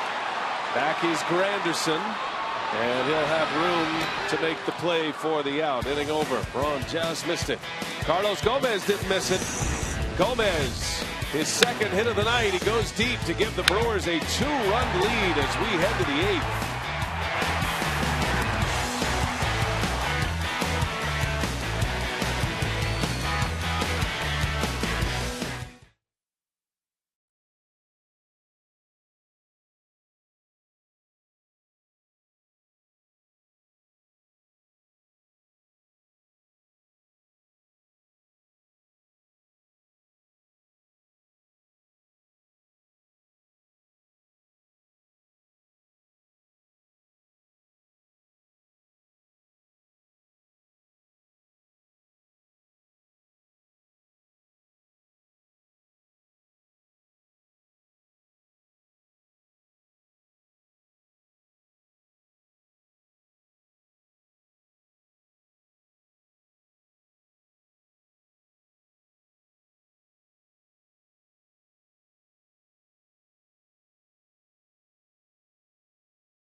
Run in the 7th. They lead 2-0 as we go to the 8th. As promised earlier in the broadcast, the AT&T fan photo of the game. Don't forget to use the hashtag WisFanPhoto. It comes to us tonight from Mario Vallejo. I love when you put your full name. Mario looks like a happy guy. Appreciate that tweet, Mario, in the Cerveceros jersey. Yeah. Oh, Giovanni Gallardo back at it. 8th inning. 7 Ks for Giovanni. 12 in a row he's retired. Mets haven't had a hit since David Wright's single in the 4th. And the bottom of the order coming up, Lagares, Tejada, and then the pitcher spot.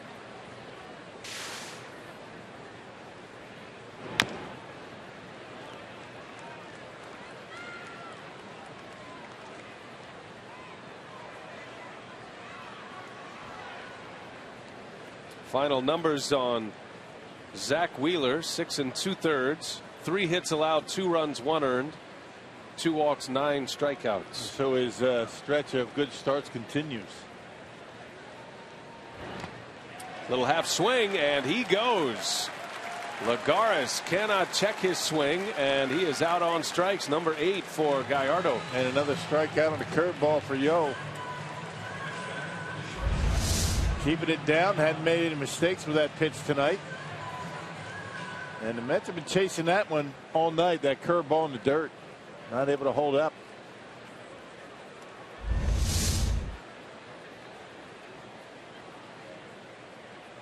Pitch count in good shape for Giovanni. 95 pitches thus far. 65 of those for strikes tonight.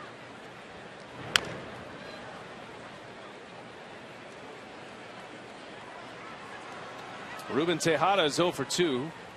Brewers have Will Smith and Brandon Kensler in case Gallardo runs into any trouble here in the 8th. Yeah, if he gets through the 8th, you know you're going to see K-Rod. There's Luke Croy. Who said he has a day off? Catchers never have a day off, right? Bouncing ball. Overbay on the shift is right there. Gallardo covers. Oh, and the scouting report pays off.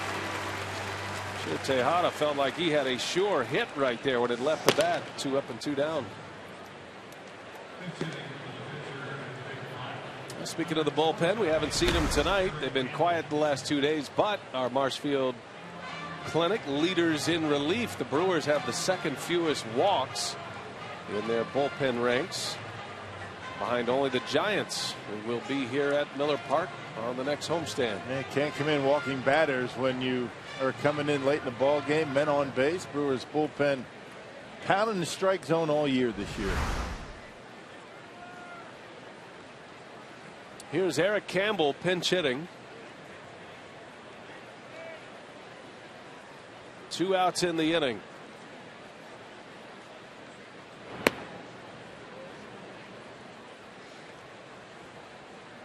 Well, Giovanni on some kind of roll right now. He gave up back-to-back hits to start the 4th. Nothing since. Mets had 2 on, nobody out. Gallardo able to get through that inning. Struck out Bobby Abreu with runners at the corners to preserve the shutout. All 3 hits for the Mets tonight are singles. Murphy has 2 and Wright has the other. All of them coming to center field.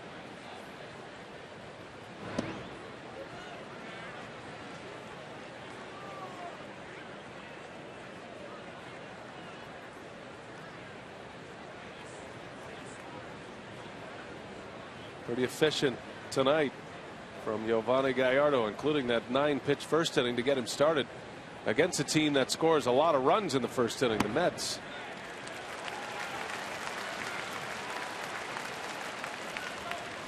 Two and two the count.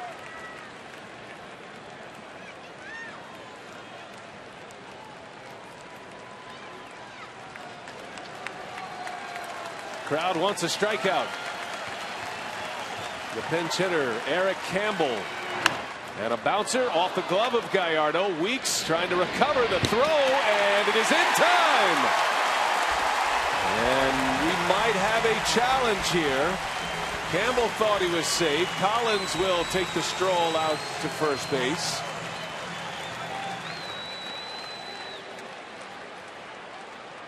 We'll see what this one looks like.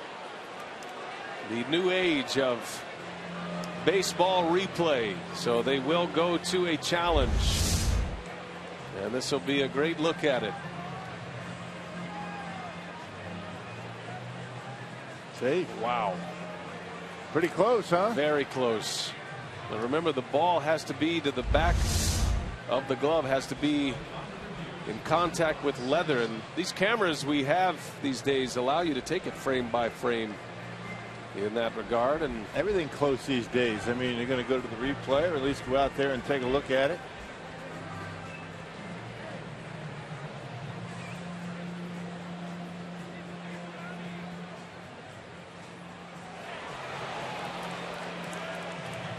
Umpire's taking a look at it as well. That's the calling umpire, Mark Ripperger.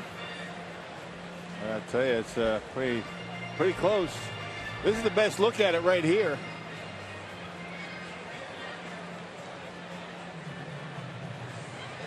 It looked like he beat it.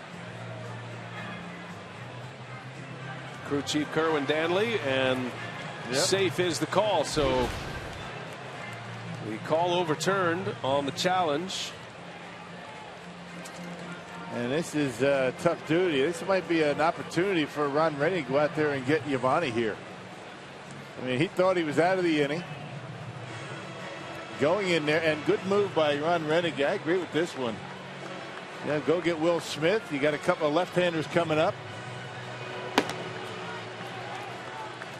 And so Gallardo is on his way out. Giovanni thought he should have made the play to get out of the inning. Did not. And he'll exit 7 2/3 to a standing ovation here at Miller Park.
From getting through 8 complete, he'll settle for 7 2/3. 4 hits through those 7 2/3 innings. No walks, 8 strikeouts. What a performance tonight. Backing up Garza's 8-inning gem yesterday, Gallardo answers in a big way himself. Well, you could tell in the first inning he had his good stuff. He broke out that curveball right away. It was a good pitch for him. And because of that, he was able to get some fastballs by this Mets ball club. And Fortina's it's noted for being patient at the plate and taking walks. Giovanni had him looking bad tonight. And that curveball was a good pitch. No walks. He had the 8 strikeouts, and a nice pitching performance for Giovanni tonight. And it'll be Will Smith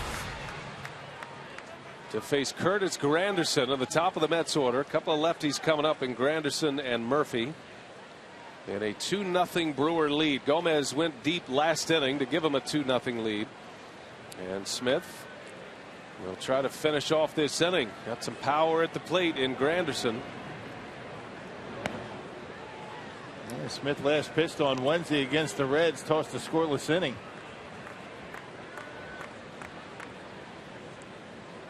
Granderson's been a pretty good hitter against lefties this year. .255 batting average against southpaws. I guess if you're the Mets, you're thinking anybody's got to look better than Giovanni Gallardo to him tonight. He was that dominant to this Mets offense.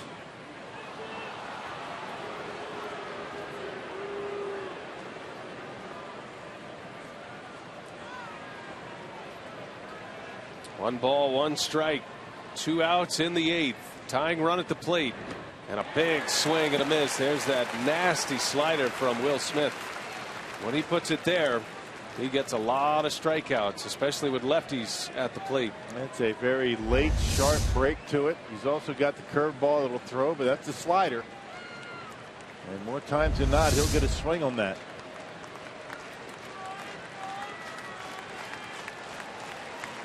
One and two. Got him. Smith strikes out Granderson. The inning is over and the shutout still intact.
The eighth inning and preserving that shutout for starter Yovani Gallardo, who has pitched a gem in this ball game, no doubt about it. We're going to the bottom of the eighth, getting ready for Brewers Live coming up in just a couple of moments. But we're going to look at our Marshfield Clinic shining moment of the game. We're going to give it to Carlos Gomez. The big pad lead with the hold Moran to make it 2-0. Boy, exactly right. And, you know, the thing about it is his first few at bats, he was going up trying to pull the ball, and he got that big fastball away and drove it toward right center field. Couple of hits for Gomez and that home run, number 15. The Brewers have hit 10 home runs over their last 4 home games.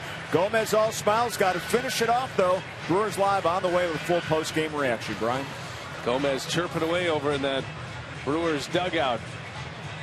It's gone a little Michael Jackson here lately for his walk-up music. Check it out, the little Jacko kick before his at-bats. That was right before the home run. Trying to stretch it out a little bit. Yeah, right.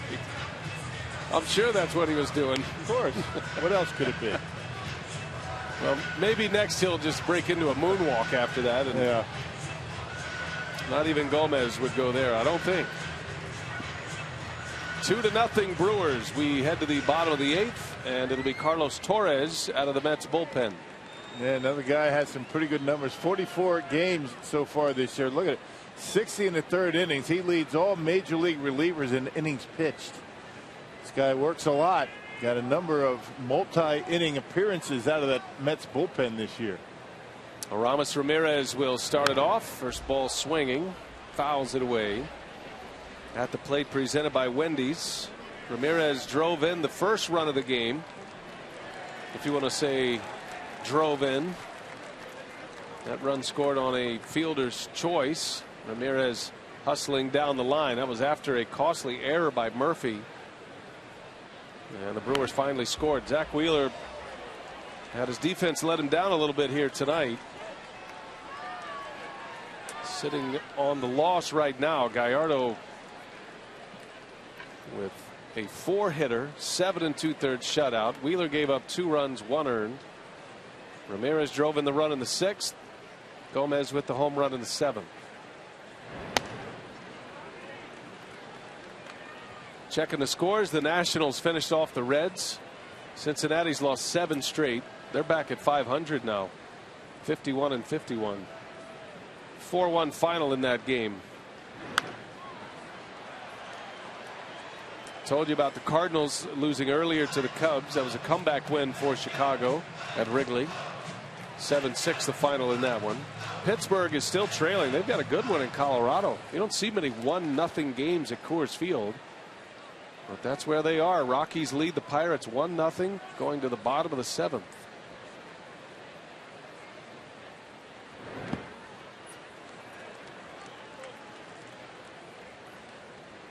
So it could be a big night for the Brewers again in the Central. Could pick up a game on the Cardinals with a win here tonight. The Reds, the Pirates, if all the scores hold up as they are. 3 big outs to get for Milwaukee, though. Yeah, looking ahead to the next road trip, the Brewers go to Tampa. They won again. They won 8 in a row. Story. Yeah, David Price tonight. Yeah. David Price beat Tazawa. Rays beat the Red Sox 6-4 as K-Rod begins to get loose.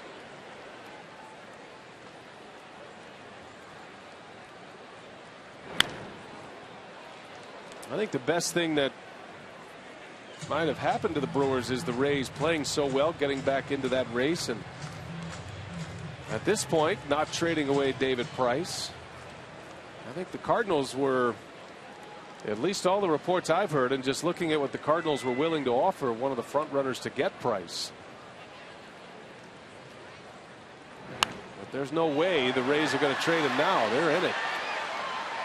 Ramirez pops it up, and d'Arnaud makes a catch just in front of the retaining wall. And Ramirez is out. Hey, tonight's time of the game winner is Hodag Lanes in Rhinelander. If they call the Brewers in the next 24 hours. They get 40 Miller Lite beer pen tickets to a Brewers home game. This offer courtesy of the Tavern League of Wisconsin. And Miller Lite. Hodag Lanes. It's a good name. Yeah. Fun to say. One gone. Here is Davis. Fun to say. Hodag. Not as fun as Fat Joe's, though. I don't know. Hodag's up there.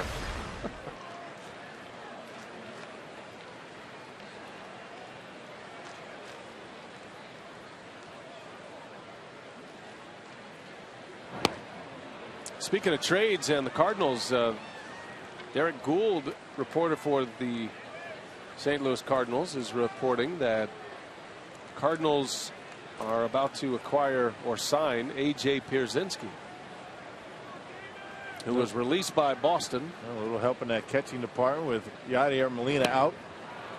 Davis strikes out. Chased a breaking ball. 2 up and 2 down.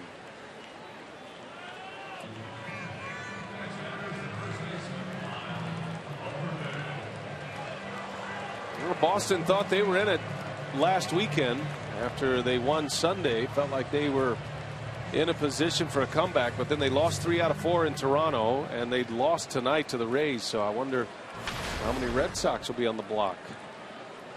You don't see Boston as sellers very often, right? Right, yeah. It's not what their fans want to hear. After winning the World Series. Ooh. That loss tonight by Boston drops them to 9 games under 500. Meanwhile, Tampa Bay is just 3 games under 500.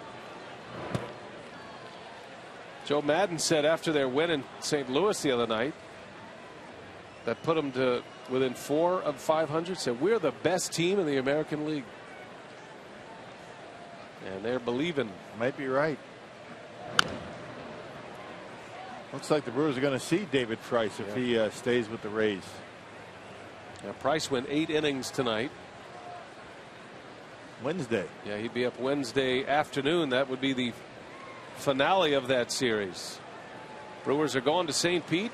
3 with the Rays and then 3 with the Cardinals, with an off day in between. Going to be a key road trip coming up starting Monday. Overbay with a base hit into right center. A 2-out single by Lyle Overbay. A walk and a base hit, so he's been on his last couple of times.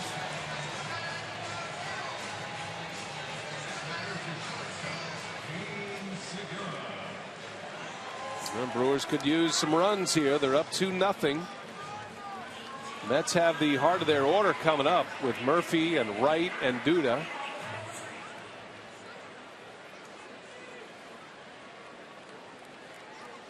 Looking for a little 2-out magic here. Segura with Overbay at first.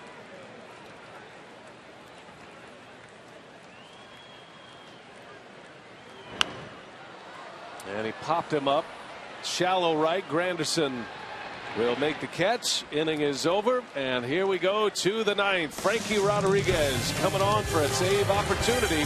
2-0 Crew.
Last call for the Mets. Don't forget, tomorrow we're back at it. Miller Lite, what's on tap? 5:30 is airtime. Jonathan Neese against Willie Peralta. Willie looking for his 12th win of the season.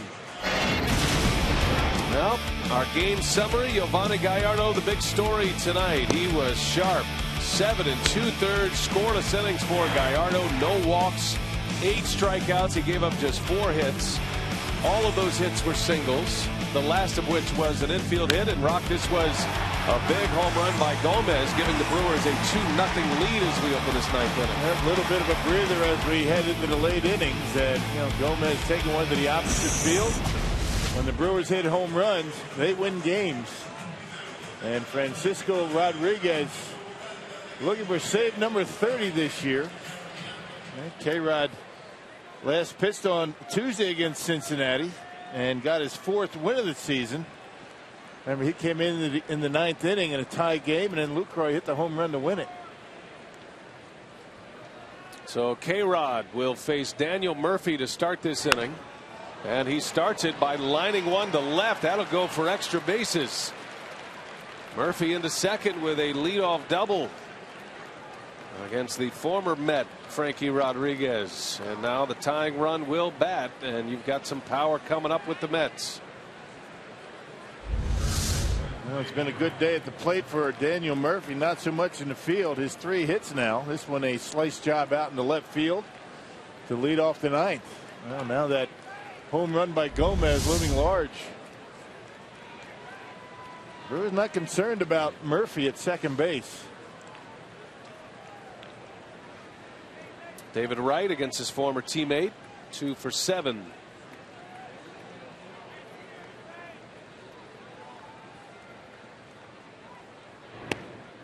And he's in there with a fastball for strike 1. Wright has a hit tonight. He lined out in the first inning, hit the ball sharply to Braun in right field, and then he singled off Gallardo in the 4th.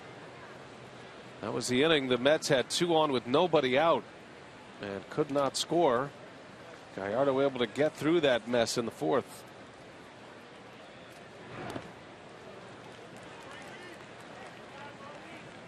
K-Rod traded to the Brewers from the Mets in that division winning season for Milwaukee in 2011. And has continued to re-sign with the Brewers. That was the end of his long-term contract. Even after he was traded to Baltimore last year, signed again with the Brewers for this season. He's having a great year. An all-star campaign. In there for a strike. 1-2 on David Wright.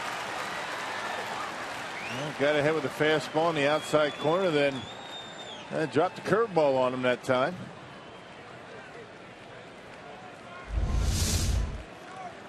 And actually changeup. 83 miles an hour up in the zone, right down the middle. Murphy at second. 1-2 the count on Wright. And a fastball. Big swing by Wright. Yep, he was right on that pitch. Yesterday Wright was 0 for 3. 1 for 6 in the series now.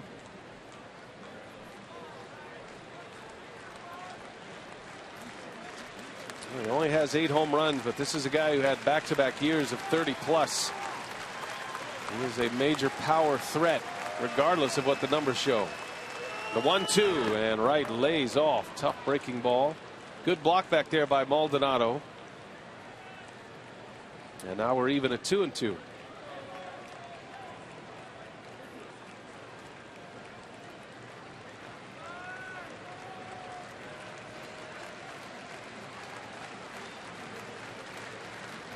A concerned crowd.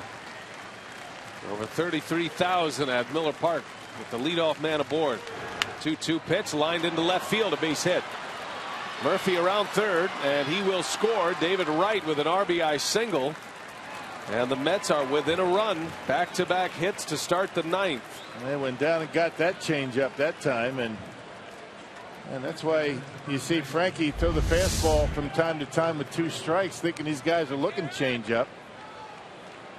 Out away from right, he hooks it into left field, maybe looking for it, and able to get enough on it to punch it into left, and now the tying run at first base. Not a good start for K-Rod here in the 9th inning.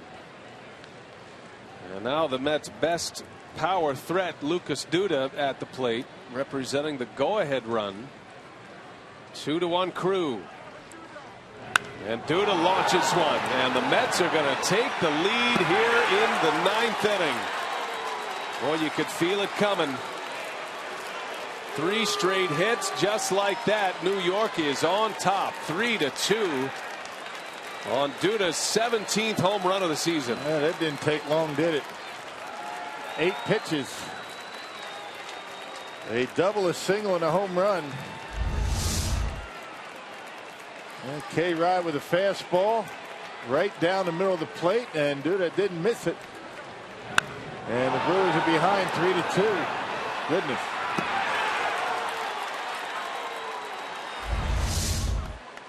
And still nobody out. Boy. Brewers had everything in place. Up 2-0. Their all-star closer on the mound, but the Mets, 3 quick ones here in the 9th. d'Arnaud takes a ball. That tells it all.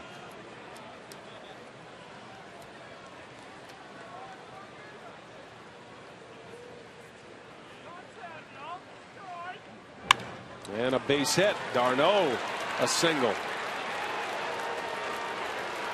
Well, you got to figure Ron Reddy's got to get somebody up in his bullpen. You don't want to be leaving K-Rod out there for too many pitches. Certainly not his night tonight. Getting a lot of the plate with his fastball. And d'Arnaud able to bang that one back into center field. Another pitch that catches a lot of home plate. Brandon Kensler getting loose quickly.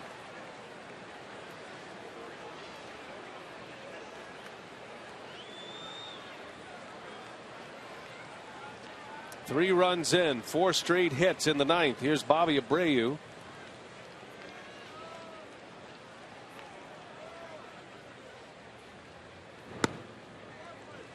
And a strike to Abreu.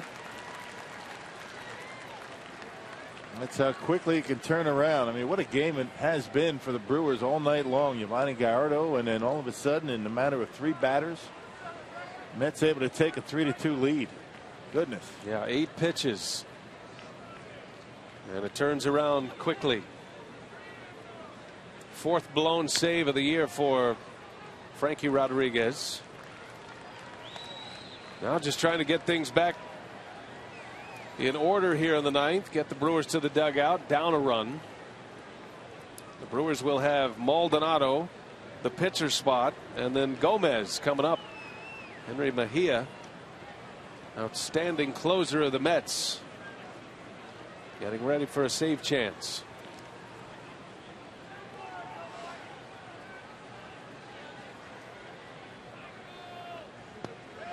Down he goes. Abreu strikes out for the 4th time tonight. And the first out of the inning after 4 straight hits for the Mets. Having a rough time with that off-speed pitch tonight.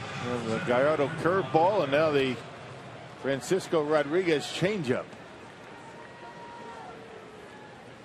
Here's Juan Lagares now.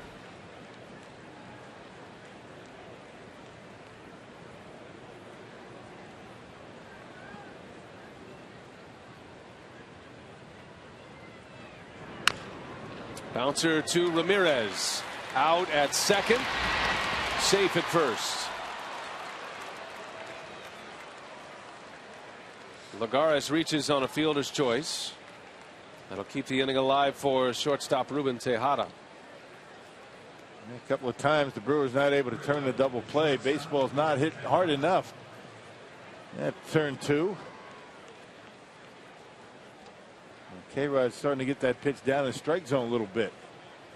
Maybe too little too late. Well, the Mets don't hit a whole lot of home runs. They've only hit 3 since the All-Star break. Lucas Duda has them all. And 2 in 2 nights here in Milwaukee.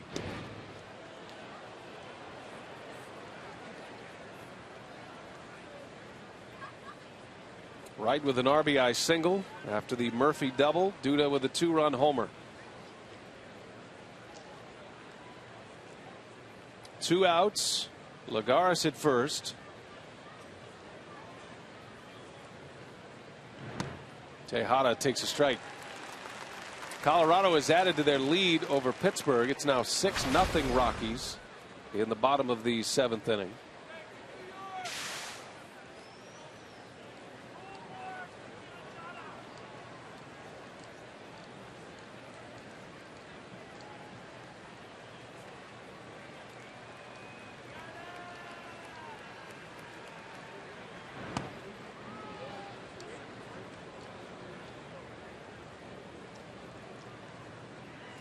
Well, for the first 17 innings in this series, the Brewers holding the Mets to just 1 run. But 3 here in the 9th.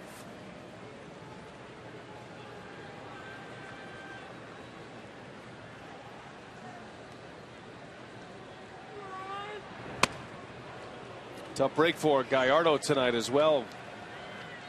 Pitched to Dandy. Yes, he did. And still winless since June 19th. Sitting on 5 wins. And best curveball of the year. And kept the Mets off the scoreboard, and a no decision for him. 2 balls and a strike on Tejada. 3-1 it goes.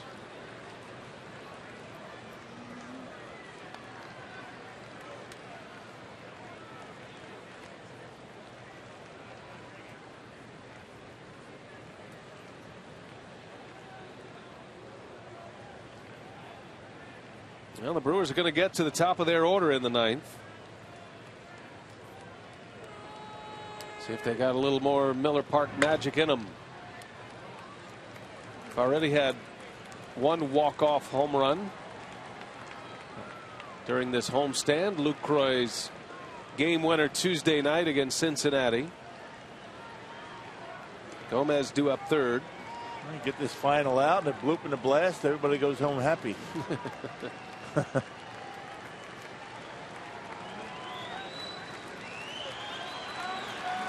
Full count. Lagares at first base, takes off. Tejada a little half swing foul.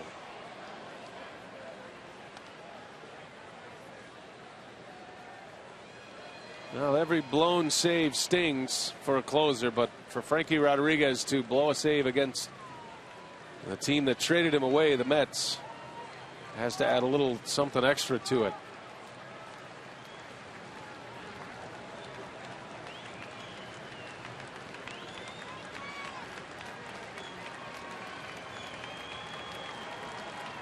Another 3-2 on the way. Another foul ball.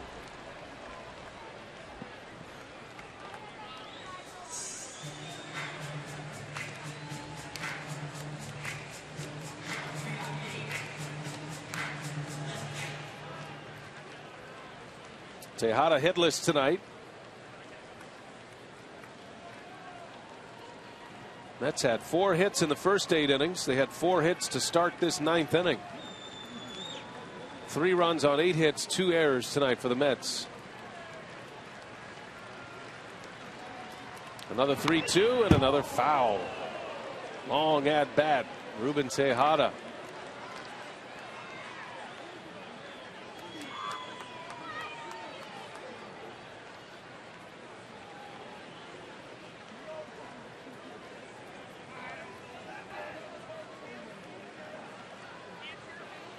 And now Zach Duke starting to get loose.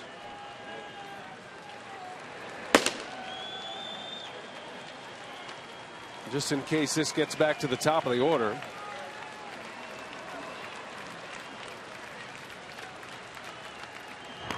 In there, a called strike 3, inning over. Frankie Rodriguez strikes out 2, but damage done. 3 runs in. The Mets now lead 3-2.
They're down a run. Lucroy is going to lead the way here as we start the bottom of the 9th inning. Can the Brewers come up with some more magic here tonight? Eric Young will take over in left field, upgrading the defense for the Mets, and their closer is on the mound, Henry Mejia. He's been a good one. Yes, he has. He's only allowed 1 earned run in his last 13 outings. That is a 0.69 earned run average of 14 Ks since June 21st. A 374 earned run average for the Mets closer. 13 out of 15, but he has allowed 6 home runs this year. More strikeouts than innings pitched. Well, Jonathan Lucroy has made a memory on this homestand. Back on Tuesday night, Lucroy at the plate against Sam LeCure and his 2nd career walk-off home run. Both of his walk-off homers have come against the Reds in back-to-back years. That was the Game 2 victory on Tuesday. The Brewers would sweep the Reds.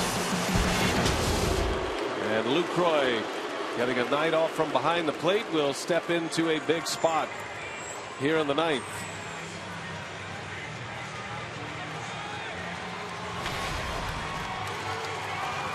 .314 hitter, Lucroy. 12 home runs, 49 runs batted in. Has had 2 hits in each of his last 2 games. He checks in to play tonight. 4th in the National League in batting average. So Lucroy to start it. You got the pitcher spot due up next. Mark Reynolds is on deck. And then Carlos Gomez. Brewers have some power coming up here against Mejia. Well, Mejia has given up those 6 home runs. So Lucroy with a single. Reynolds knocks one out of here, and everybody goes home dancing, including me. I'd like to see it dance a little bit.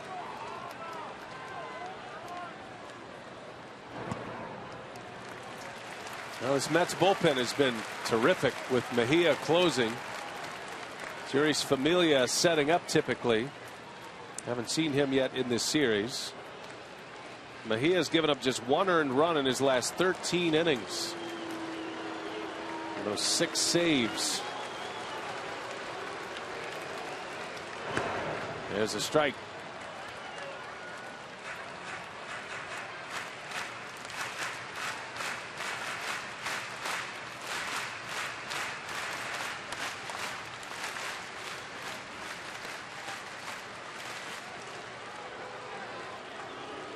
Brewers down a run in the 9th. Lucroy leading the way, and he takes off the plate. 2-1 the count. Yeah, Mets outfield playing no doubles. They're extremely deep. Granderson basically with his heels on a warning track. Now Lagares deep. They're giving Lucroy a lot of room out there in left center. Look how deep Granderson's playing. Got a lot of speed in that Mets outfield. 3 guys who have been center fielders out there. Lucroy takes strike 2. Fastball in there. 2-2 the count. How about this homestand for Lucroy? 6 hits, 3 home runs, 4 runs batted in. Tough duty to sit all game and then swing the bat in the 9th in a pinch hit roll. And Lucroy able to hold up. Boy, that was a good take on a close pitch. Full count now to Lucroy. Very close, but he does hold up.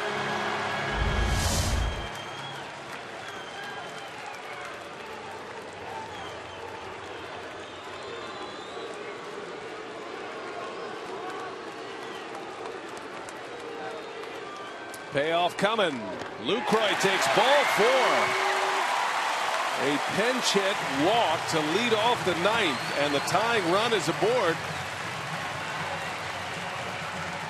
And Mark Reynolds, who was in the on-deck circle, pulled back with Lucroy's walk. Now Logan Schaefer will bat. They'll go up there to bunt. And give the top of the order an opportunity to tie it up or win the ball game. Now Mejia walking the leadoff batter. And here comes Schaefer. An excellent bunter. And a very fast runner to boot. Yep, you want to bunt this ball toward first base. David Wright's going to be right on top of him. Duda has to hold the runner. Carlos Gomez due next. Schaefer squares, takes a strike. And didn't like the call.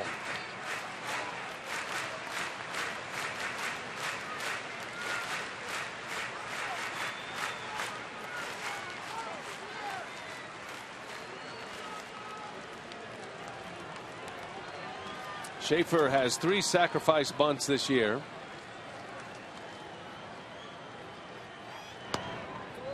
One ball, 1 strike. The 4th outfielder in this group. And it's so tempting to have Schaefer pull that bat back and try and slap it somewhere in the infield. He got every one of those 4 infielders moving around. Reneke's been known to do that on occasion. And look at David Wright starting there. Squares and bunts through it. Breaking ball. 1 ball, 2 strikes now on Schaefer. Well, do you have him bunting here with 2 strikes? That's the question now. Or do you let him swing away? Yeah, threw a breaking ball just down and in out of the strike zone. He bunted right through it.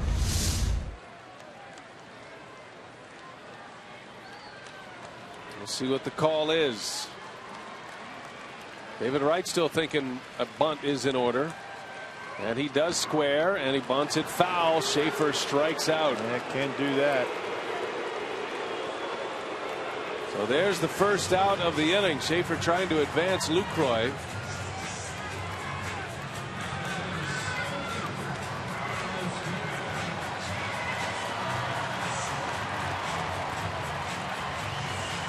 Here's Gomez.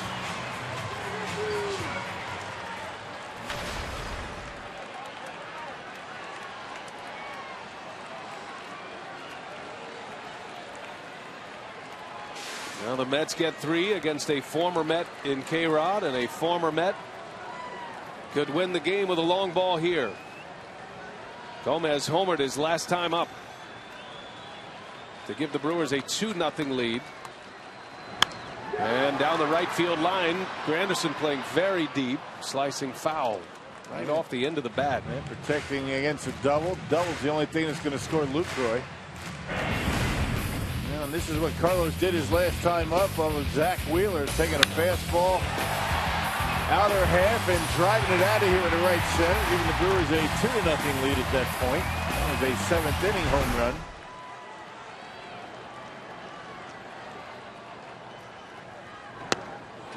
Oh, and 2 the count. Nasty breaking ball from Mejia, and that's his money pitch. Not a hard throw. He's got movement on everything, and back-to-back breaking pitches. And that one off the outside corner. Mejia in the driver's seat here. 0-2 the count. In the dirt, d'Arnaud with a good block. Yeah, beauty. He's good. He handles himself very well behind home plate. Keeps the tying run out of scoring position.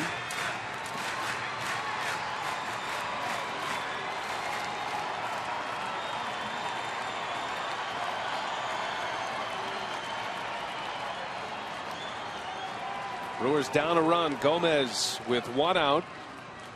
Lucroy at first, a leadoff walk, and Gomez fouls it away. Another breaking ball from Mejia.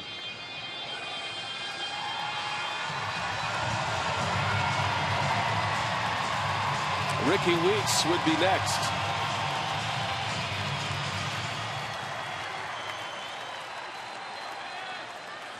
Brewers have just 4 hits tonight. Their first run was unearned. And then the Gomez homer in the 7th. 1 ball, 2 strikes. Gomez strikes out. Mejia back to that slider, and 2 gone in the inning. 2 Ks for Henry Mejia. That's a nice slider right there.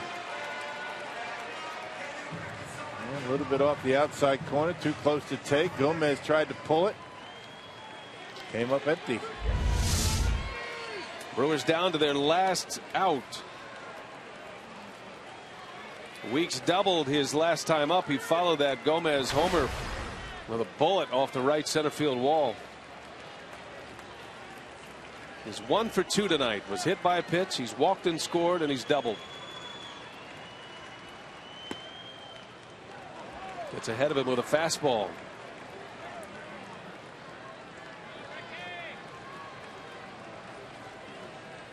Mejia's not one of those guys that'll challenge inside. It's outside fastballs and that nasty slider. Yep, I reckon he's going to see nothing but sliders, you would think, for strikes now.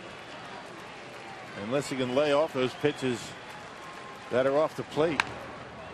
And it's 0-2 on Ricky Weeks. Brewers down to their last strike.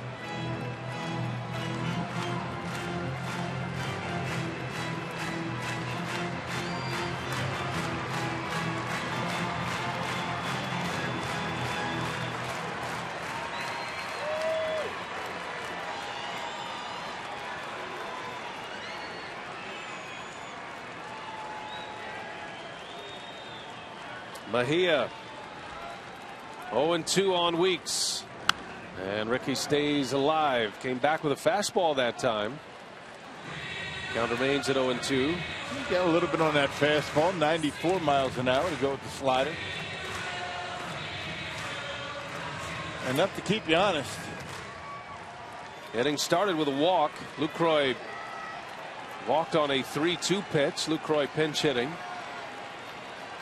Failed bunt attempt to advance Lucroy by Schaefer, and then Mejia struck out Gomez. Now 0-2 to Weeks. And a bouncing ball foul. Ricky, a very defensive swing. He's trying to stay alive on 0-2. Very deceptive looking slider by Mejia. Brewers having a difficult time laying off of that pitch.